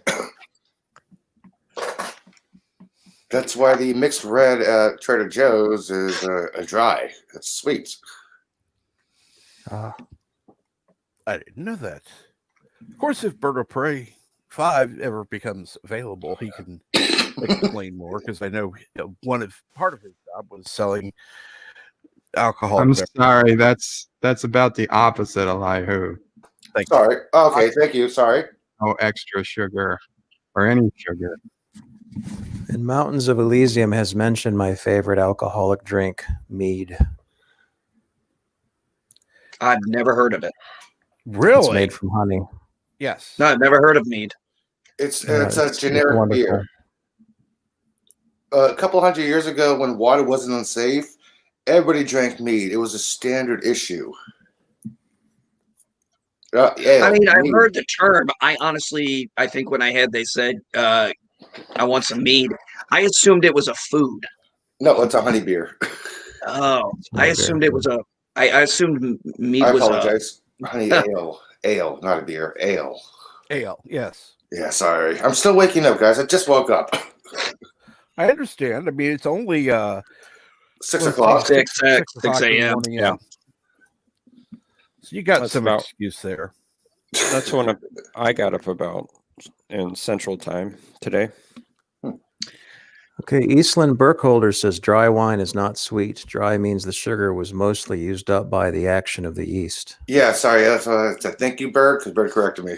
Thank you, Eastland. I'm still waking up. That's all good. I'm still waking up. I've been for 2 hours. Shoot, I went to bed at 8 o'clock last night. Woke up at 8 o'clock this morning. I was like, man, I really needed that sleep. Oh, Joseph. I passed out a little bit before 10 o'clock last night. I was really tired. I'm trying to watch Professionals. I'm dozing off. I'm like, okay, that's it. I'm pausing. I'm going to sleep. Fuck it. Well, I meant to go to bed earlier than I did last night. I was planning to go to bed about 11. I ended up in bed about 1 a.m. Ouch. Well, I came off of Haster's stream, and then I found the video for History with R&R that they did yesterday, and I looked at it, and it was an hour and 40 minutes, and I said, I'm watching it. Catherine the Great. See, I knew what it was about. last night I was watching 3% on Netflix, and I'm like, okay, my eyes are bothering me. I can't keep up with the subtitles and the words. So I'm not ready to go to bed yet. So I was like, okay, what can I watch that I know I don't have to look up to know exactly? So okay, Star Trek. Default TOS Star Trek. Oh yeah. Which episode? The Trick or Treat one. Was it Cat's Paw? I think was the name of it. Right. The trick or treat Yeah. one. Yeah, that one, and I think I watched the one after. No, I think after that. After I finished that episode, I was like, yeah, I'm going to bed. That's a creepy episode, but it's kind of cool. Yeah. Oh, okay, I remember that one. That's one of those I usually skip. That's not bad. I don't really skip any TOS episodes. Now TNG, there's probably about 3 or 4 there's about 5 I could probably do without. DS9, there's really only one I skip if I skip, and then Voyager. Well, but let's not even go with Voyager. There's a lot of episodes I could skip. Yeah, and still not feel like I missed anything. There's only one episode of TNG that I've actually skipped, except for the very, very end. That's The Skin of Evil. The only thing I like about that episode was Tasha's monologue at the end. That is a good episode. Yeah. The one episode of DS9 I skip is Move Along Home. I don't mind that episode. Oh yeah, that drives one's me up the wall. That one's not that bad. The one I skip is the one where Kern returns, and I didn't like how they handled Kern's character. I don't like how they handled Worf's brother. And that pissed me off. What's that DS9 episode where Bashir is taken over by that criminal? Garrick? He's basically No. There was basically possessed by that that criminal. there was an entity that took over Bashir. I think it's first season. Yeah, I don't remember that. It was so unmemorable because I love that actor, but he can't play possessed. I can't remember that episode. Damn, that's telling you something. I must be getting old. Yep, you are. Yuck. Yuck what? Eastland Burkholder. Oh, and Worf's brother just No, appeared. I mean- Says, was learning about prison wine. Interesting topic, and I had no desire to taste it. Alcohol can be made with toilet paper, I was told. Yuck. Anything that ferments. I'm hoping unused Toilet wine. It's unused, yes. For those of you who are history buffs, in American POW camps during World War II, they used to make wine out of raisins. They would get raisins in the Red Cross parcels, and they would wait for one to begin to ferment, and that would be the stock, as it were, of their prison wine. That episode of DS9 was called The Passenger. Passenger. Thank you. Mm-hmm. Since we're kind of talking space stuff and alcohol, that episode, I think it was in the first season of Battlestar Galactica, where the chief comes down and he finds his knuckle draggers. He's like, "What are y'all doing down here?" He goes, "Moonshine." They say, "This is disgusting. Get back to work. I need my knuckle draggers." Where he goes, "Then after work, come back here. I'll really show you how to make some moonshine." And they're like, "Oh, okay." And he just shakes his head. You know, speaking of space, there is a region known as W3OH. It's about 6,500 light years away. It's a methane cloud. Basically, it's drinkable. Drinkable. Yeah, if you guys want to I know don't think it, they're yeah. going to drink methane. No, it's alcohol. It's commonly known as wood alcohol. Right. Yeah, but basically, it's alcohol in space. It's a space alcohol cloud. Speaking of space, if you're out tonight, look for the aurora. They could be quite strong tonight. The aurora borealis should go down at least to the tropic of Capricorn.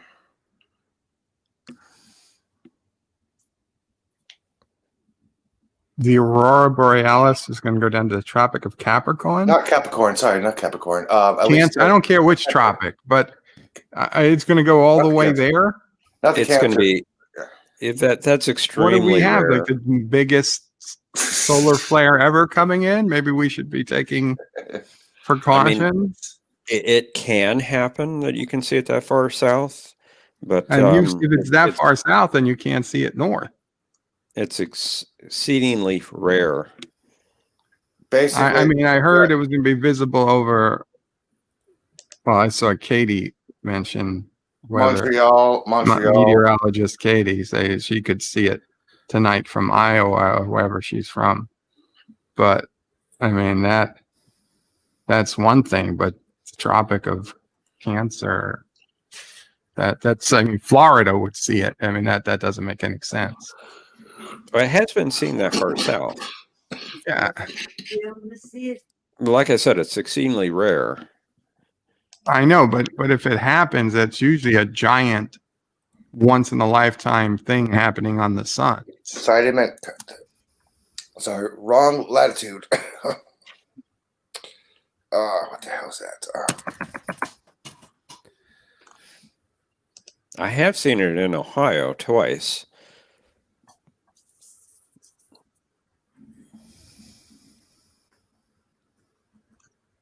Basically, the northern states like Washington should be able to see some of it.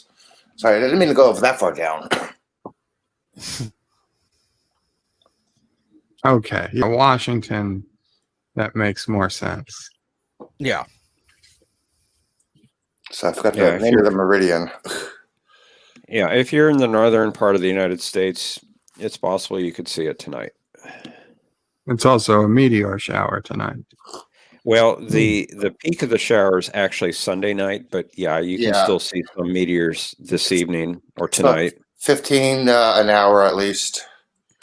But Sunday night, it could be like 60, 70 an hour. What do I do with my tab? I can tell you about that. And if it's just right, it could be like 90 or 100. Those things are hard to predict, but this is a very reliable shower. You should get at least 60 an hour. Yeah, I'm trying to find my tab I had. We'll talk about that as well. Shit, what did I do with my tab? Damn it. I'm not talking about the soda either. I wasn't even going to go there. Now, this meteor shower, the Geminids, they are only visible in the northern hemisphere. Let's see. That would be massive if it were visible in the southern hemisphere. That would be kind of scary, actually.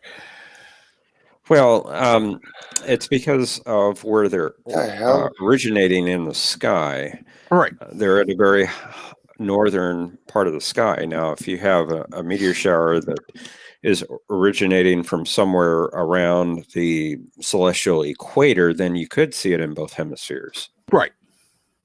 Shit, I just lost my tab.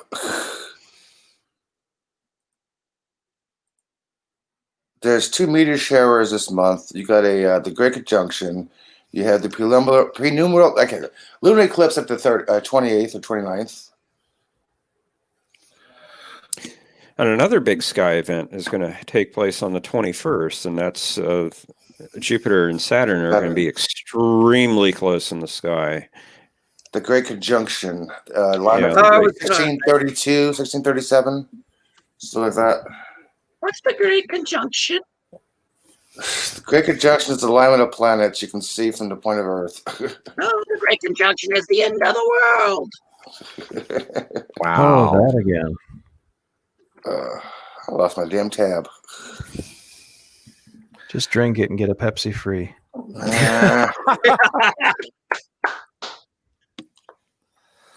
You want Pepsi, pal, you got to pay for it. I was going to talk about this, and what the hell did I do with it? Damn it. I got too many tabs open up. You taking lessons from Bird of Prey 5? Probably, but I'm not crashing. He'd be crashing. Eastland says the cheaper toilet paper that has less white would make better wine, and I hope we never need to know that fact.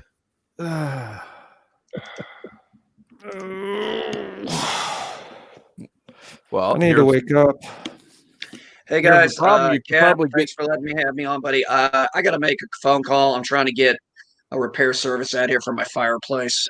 Oh yeah, yeah. All right, talk to you later, guys. Talk to you later. Okay, dude. Feel better, geek. And as far as that cheaper toilet paper, probably worth more as toilet paper than as wine. You could probably Depending buy on wine cheaper. Well, you can buy $2 chucks at Trader Joe's, so hey. It's good wine. So we have at least 2 Doctor Who fans here so far. Doctor Who? What's that? I don't know. Doctor what? Oh. Doctor where? Doctor why? Doctor when? Doctor for how many cookies?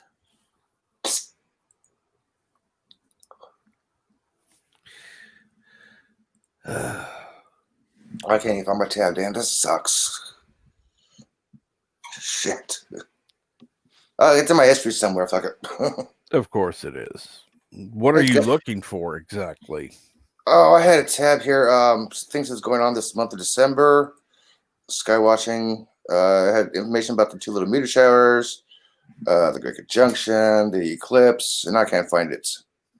Yeah, the Geminids, they should be enhanced this year by not the shower itself, but a second meteor shower that may be happening because of a comet that's nearby.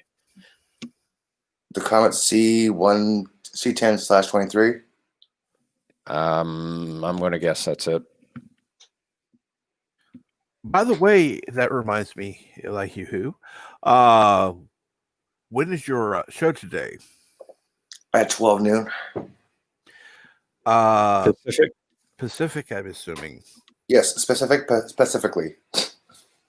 Okay, so specifically, that would be 2 p.m. Central Time, which is the real time zone. Yeah, that's the important one. Yes, I stream before Bird does.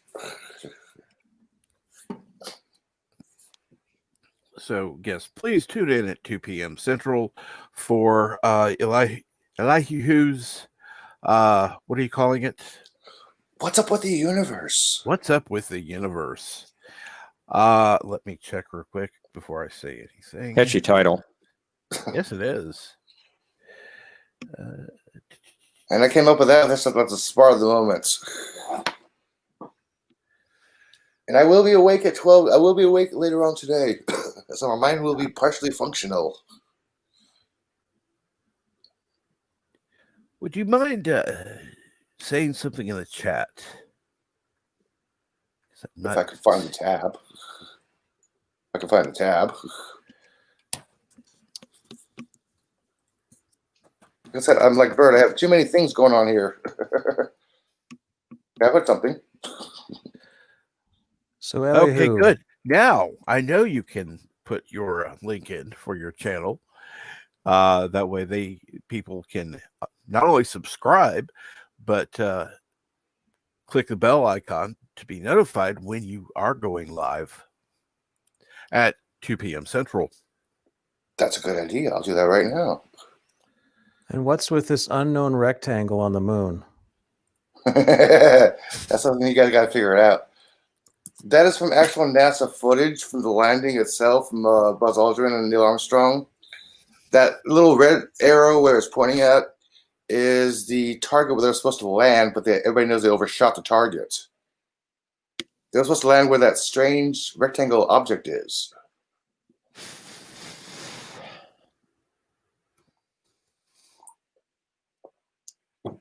I left it for interpretation. I didn't say what it is or what it could be. It's like, hey, what the hell is this thing? You tell me.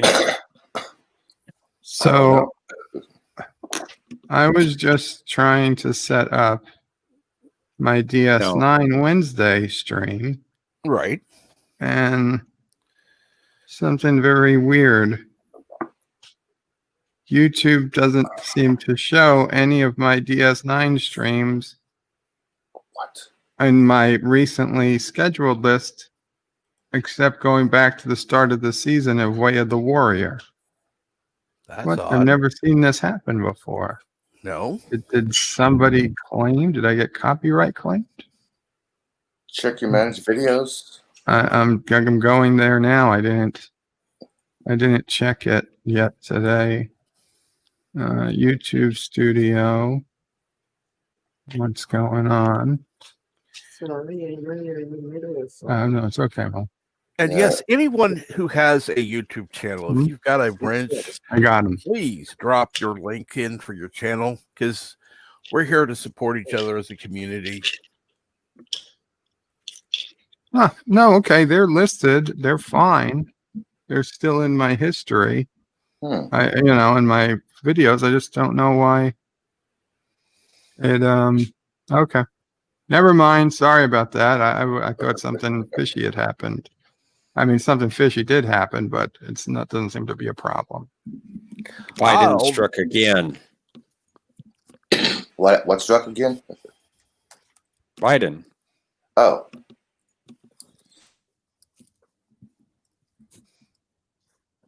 I demand a recount.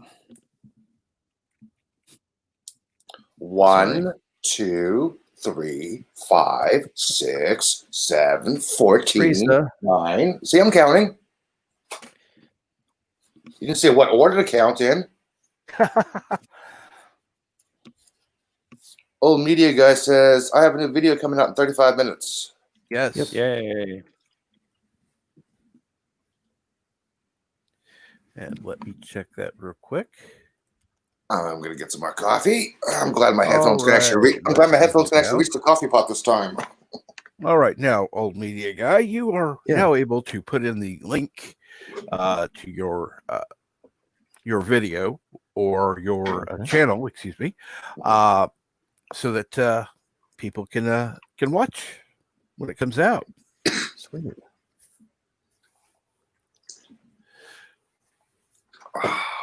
Oh, good coffee.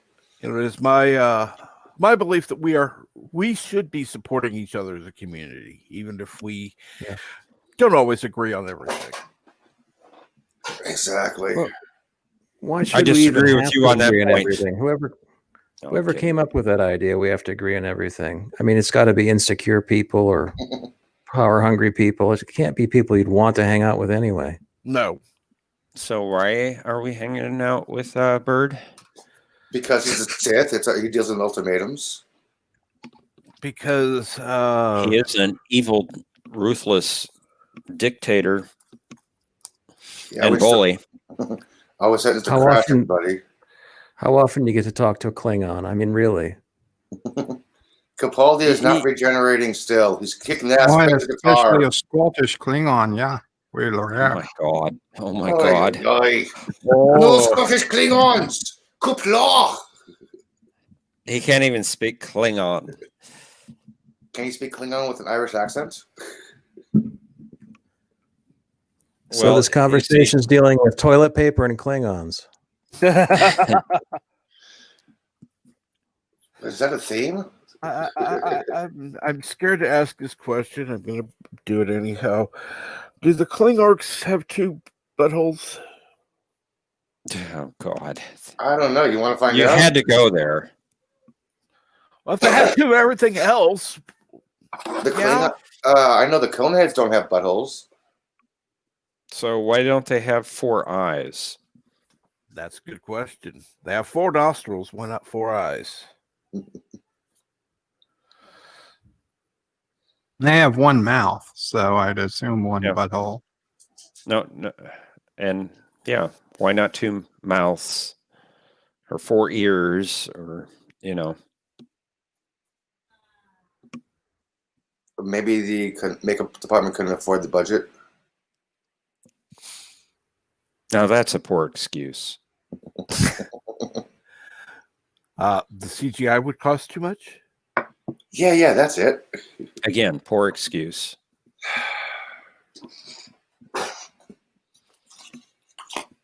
Alex Kurtzman said, "Go for it," but everybody's like, maybe not.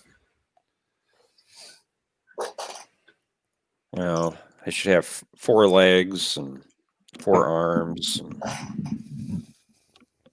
4 penises.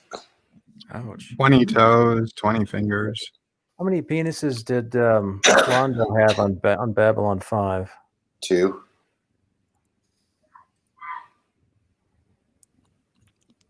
I thought it was 6. I thought it was 6 also. Because their fertility statue shows this gal dancing. And it's a hermaphrodite figure, so she's got 6 penises sticking out of her back. Okay, I don't remember that one. Oh, don't you remember Veer's conversation with Ivanova about, when you one's 2 is and 6. Oh, 6. That's like, remember that conversation? Yep. Unfortunately or fortunately, I don't know which. No, I never So opportunity. once Futurama is over, which I guess will be later next year, and maybe somebody else would do it before then, which would be fine, great. I was thinking the next series on Sundays would be Babylon 5. Cool. Do it, Bird. Do it. Yeah. I mean, we got months before we get to that point. But if nothing changes, that's the goal. Hey, Bird, I have an idea for you. What's up? Instead of doing things that we're actually familiar with, how about some classic sci-fi like Conflict Earth, classic Gene Roddenberry?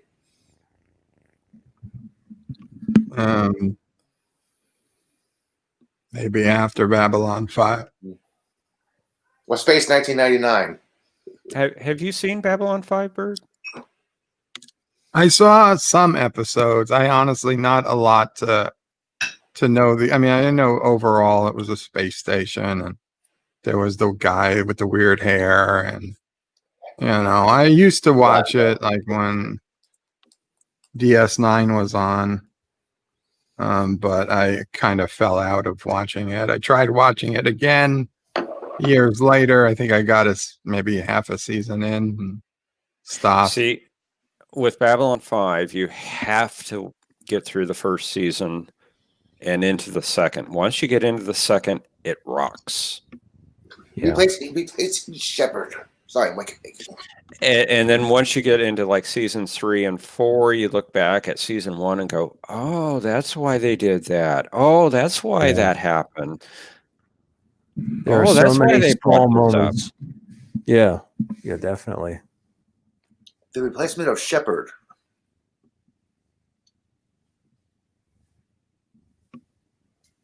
Shepard? Didn't they replace him? Sinclair. Sinclair, sorry, thank you. Hey, it started with an S. Shepard was from Stargate. Right? Yeah, sorry. Yeah, they do replace Shepard, by the way. Crossing the franchises. That's a different one. Yeah, the actor who played Sinclair had developed a mental illness during filming, and it was mutually decided that they would just write him out early. But they did bring him back for specific episodes. Yep. And they changed the story. I mean, Babylon 5 was planned. However, in the whole 5 seasons were mapped out before filming ever started. But they knew that things could happen where they would have to alter the story. And so JMS, what's his name? I can't think of his name now. His full name. Straczynski is all I can think of. Yeah, Straczynski. He put in safeguards where every character had an out and the story would alter if they had to, write that character out. Wow. I mean, that's complicated. Yeah, it's complicated, but he did it. And there's only a couple times that it shows. I mean, no offense to the man. He managed to make a complete coherent story over 5 years on low budget TV in the 90s, which really should have been impossible, but he did it. J. Michael Straczynski. That's his name. Straczynski. Okay, that sounds familiar. Yeah, he was the showrunner, creator of the show. And there's little moments like. Go ahead. Go ahead. Well, in the pilot, there's a moment in the very beginning. It seems like it's a complete throwaway. They catch a guy coming on board with a drug called dust. And they go, oh, okay. In this sci-fi universe, the drug is called dust. Got it. Dust is a plot point. You don't find that out for a couple more seasons. That's how richly defined this universe was. That he would drop things in season 1 and not have a payoff for 3 years. You don't want Destiny. You don't want selling any Death Sticks. Say what? I was just making a joke. Sorry. Oh, sorry. I didn't hear you. I'm tired too. So. I'm on my second cup of coffee. It looks like Eastland Burkholder is my 40th subscriber. So thank you very much. I appreciate it. Yay. Woohoo. That was my goal for the year. Really? Yep. 40 subscribers. Well, we helped you meet that goal. Let's see about exceeding it. I'm trying to get the 100. Well, let's get Elihu over 100 subscribers. Anyone not subscribed to him here, please subscribe to him and let your friends know about him. He's a little weird, but a little. I'm a lot weird. What the hell are you talking about? I was trying. Now you have 42. Now you have 42. I was trying to be polite. And Elihu's got his picture up with Capaldi and Capaldi wearing the Sonic sunglasses. By the way, those are his personal shades. Oh, really? He just showed up with the shades and they said put him in the series? I asked him, I was like, those look from the show. He's like, these are my personal ones. So his personal shades basically look like the Sonic shades. I actually did not recognize him until my ex-girlfriend saw the star shirt and was like, Doctor! Doctor! Doctor! That is hilarious. I wonder if he gets tired of that. No, he doesn't. Well, good. I'm sure he wants to be recognized for other work that he does. Well, Capaldi, I think he was a fan of the show since he was 5 or 6. Yeah, I saw that Graham Norton episode. but so is David Tennant. He was a fan very young, and he wants to be recognized for other things he does. Well, I can't blame him for that. I mean, there have been other Hollywood actors who have become typecast simply because of a single role they played. Right. William Shatner. David Tennant can't be typecast. That's for sure. Walter Cronin, typecasted. Yeah, Conan I don't know. Typecast really bad. Misha Collins, typecasted. Let's see here. I'm so bad with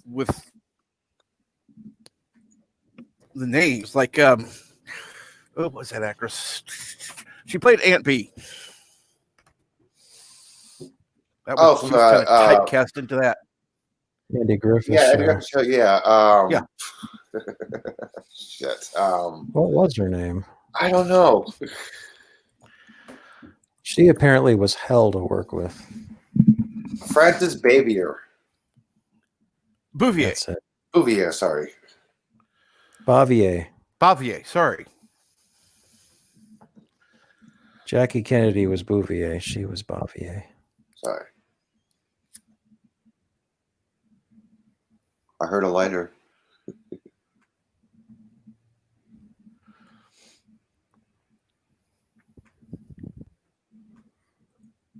I still can't find that damn tab. I think I closed it by accident. Fuck this. I'm done with these tabs right now. I'm taking a mental break. Okay, now I just gotta find this tab. What the hell? I do feel like Bird. Except I can fly a plane. Well, I think Andrew James Morrison. I think James Andrew. My God, I can't. I'm blind as a bat. James Morrison. I think Will Wheaton. Well, was a whiny tit to begin with. Wow. Was he whiny, or was it just because his character was such a pain? So a friend of mine ran a BBS way back in the day, and the chat channel he had was Wesley Crusher Must Die. And everyone loved the title. People joined that chat just for the title. They didn't say anything, but like, yeah, he must die. And at the time, we all blamed the actor, but really was the Oh, it wasn't the actor. writing. It wasn't the actor. The character was bad. Yeah. Yeah. I also blame the writers for really, I didn't like Jake Sisko for the most part. I mean, there were episodes I did, but no.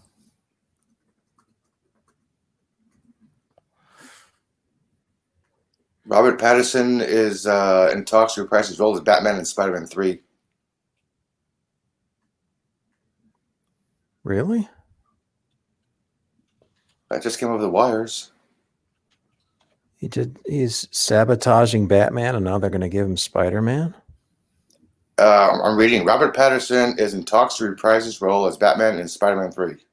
Well, I believe you. I'm just amazed how stupid these people in Hollywood are.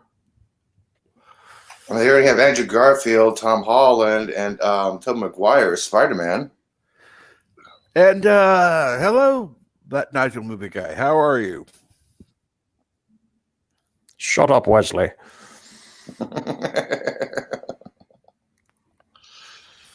Don't you have that on your soundboard, Professor? Yeah, I do. Yeah, I do. Shut up, Wesley.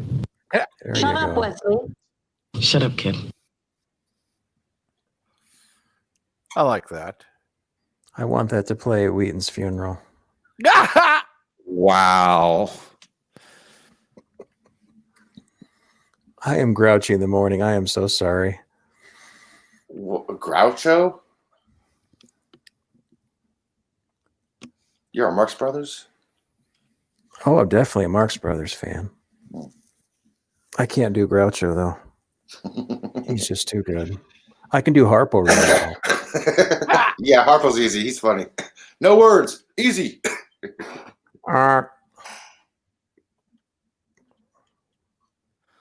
You guys know that Lucille Ball actually begged him to be on the show? Yeah. Yeah.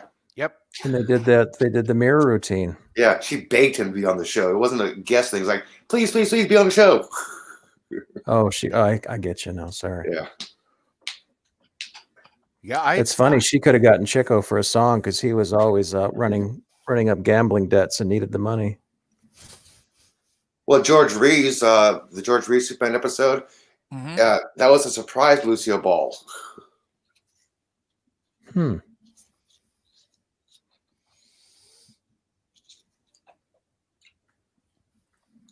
Yeah, Desi surprised her one time and had him on set. It's like, oh yeah, here's the next episode.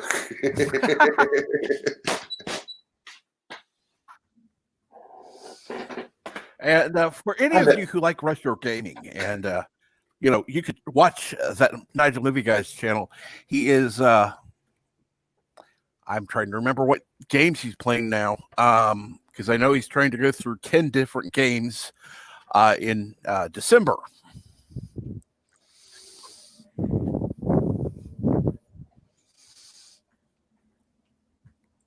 So Any of you who aren't currently subscribed to him, please do.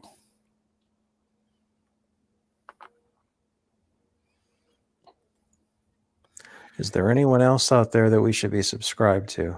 Well, anyone else who has a channel? Like I said, well, I was politely asking who's out there who has an account and is producing videos. Yeah. And if you don't have a wrench, say it, and I will rent you a wrench, and you can put your link out there.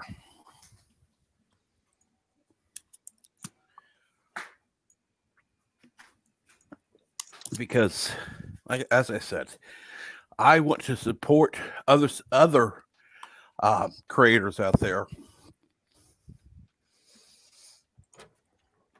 Oh, come on. How do I get this?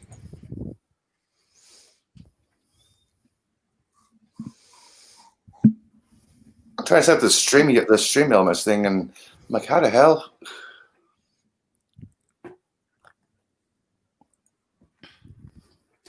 That can be a little complicated. Yeah, PayPal email. Come on. What the hell? Or PayPal email. What is a PayPal email? Do you have PayPal? Yes. Then enter that email address that you used. Oh, okay. Sorry. To log into PayPal. That's sorry. I'm like, what the? So who here is naturally a morning person? I used to be. I wake up early. That doesn't mean I'm naturally a morning person. Yeah, I'm in the same boat you are. Sometimes I'll just wake up and say, all right, that's it. But yeah, my brain is working on 3 cylinders, maybe.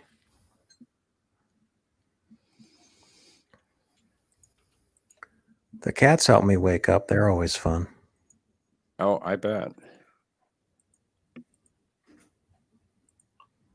Okay, I just got done setting up my stream elements. Okay, now what the hell do I do? Excuse me, for pickles.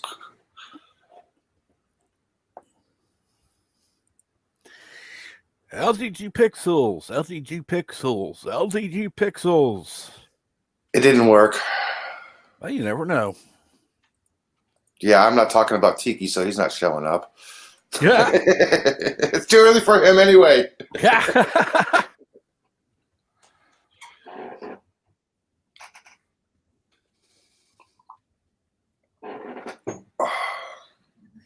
This is a little confusing. For those of you who are movie buffs, my new video on the movie Holiday Inn just dropped. Ooh. Holiday Inn, that sounds familiar. What are you Cary Grant discussing on the video? I want to encourage people to go. I don't want you to, what aspect of the movie? This is basically an introduction to the movie. So if you're interested in a holiday themed musical film with dancing, it's got Fred Astaire in it. This is my way of whetting your appetite, so you might go out and watch it yourself. It's not a review. I don't take apart what's wrong with it. I'll do that with different films, but this I just want to say, hey, here it is. Enjoy, have fun.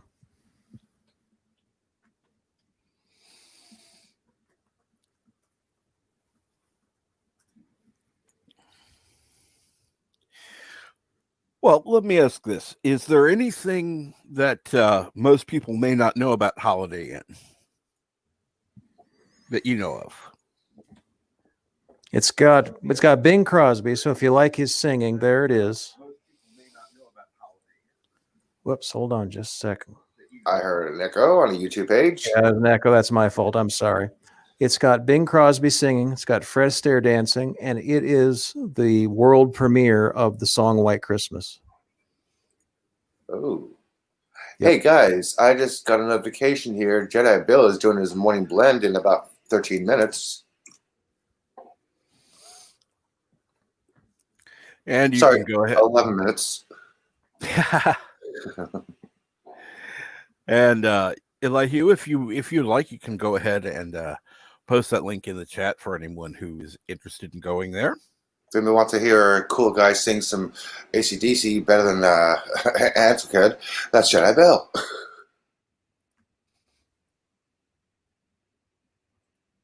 And watch out how he sings. He can't give you a copyright strike. He's that good. Yeah, he is good. Yeah, YouTube got it for me for copyright strike on my birthday because I thought it was AC/DC. I'm like, no, it's Bill singing. Yeah. So if you watch my birthday stream and you see a little muting when Bill's singing, that's why. Yeah.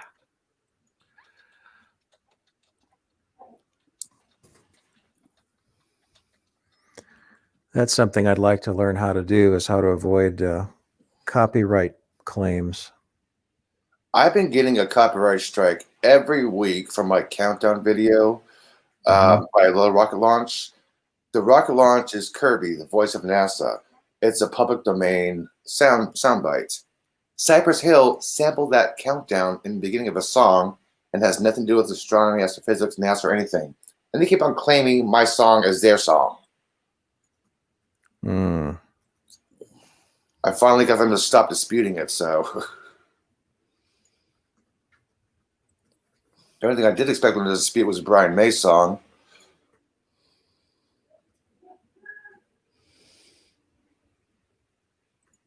I played Brian May's song with his permission, and they still tagged me for it. Yeah. Of course. It just bothers me because, yeah, I get it. It's your IP that I'm using, but it's my IP when I add my thoughts, my commentary, my reasoning to it. So why don't we go 50-50? Oh, well. First world problem. Yeah, case of rum, case of rum.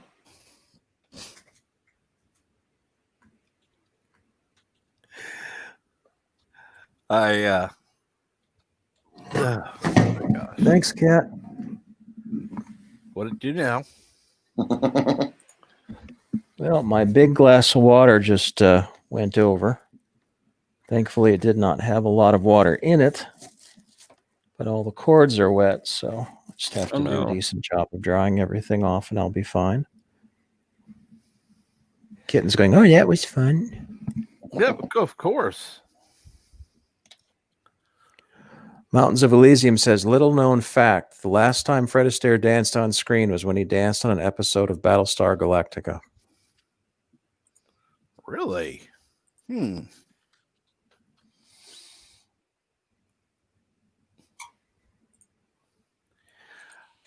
I would love to have you on some morning, Mountains. There are some things I'd love to talk to you about.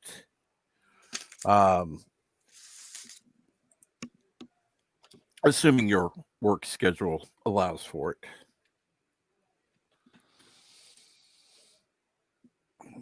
There's a bit of a time difference there, too. Right. That's why, because morning for me is afternoon for him. So.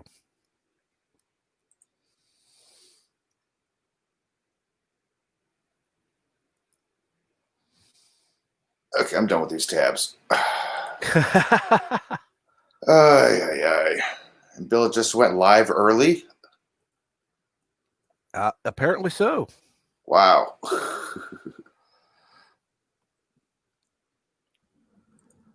That's a fast 11 minutes. Mountains of Elysium says you need to put a link with a copyright agreement in the description of the video. I've been doing that, and I've avoided copyright strikes, but I still get the copyright claims. And that's the part where, well, it's just where if we had some sort of union of YouTube creators, we might be able to negotiate for halves. But, yeah, we don't have that. What Anti-Trigger's been doing is he's been putting it right on the screen. Anytime a clip plays, he has, that information. It's copyright, whoever, created the content, and blah, blah, blah. You should look at his recent videos. There is zero benefit to doing that. Well, actually, it does help because if the algorithm, if you have a video clip with the name of the episode or the movie on the bottom, you're not technically breaking the copyright infringement rate. I'm telling you, the algorithm doesn't care. The human doesn't care. It doesn't change copyright law to put it on the video. It does absolutely nothing. I didn't say change the only positive thing for Anti-Trigger is that it takes up part of his screen. So it makes the clip smaller, so the algorithm doesn't detect it.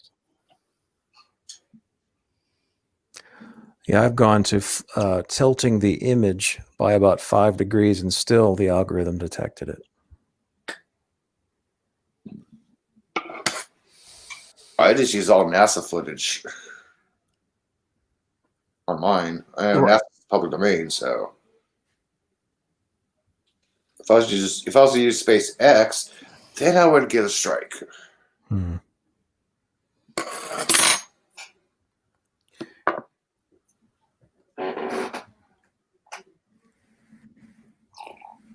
And that brings up another topic that we're going to need to talk about some morning, Elihu, assuming you're awake.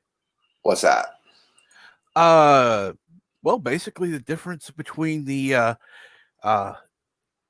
SpaceX and NASA. SpaceX is privately funded, NASA is government funded. And I would like to go into more detail on that, which is why I'd like to. I need to go, gentlemen. Yes. Later, Jeff. And I need to get into the meeting for my second job, so I'll catch you all later. You have a Take great care. day, Jeff. And Take care. Elihu, who put the link to Jedi Bill's stream into the chat if you'd like to go over there. We are getting to about 4 hours now. It's about 9 minutes shy, which is strange because I was planning on 2 hours.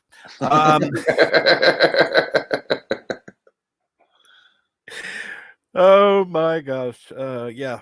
Where does the time go? So, Bird, what time are you doing the DS9? That's 1 o'clock Pacific time, right, Bird? Probably be 5 p.m. Eastern, so okay. Probably 2 Pacific today. Oh, an hour late. Well, it's the usual time. Yes, last week I started early because I was doing a double episode. Oh, that's right.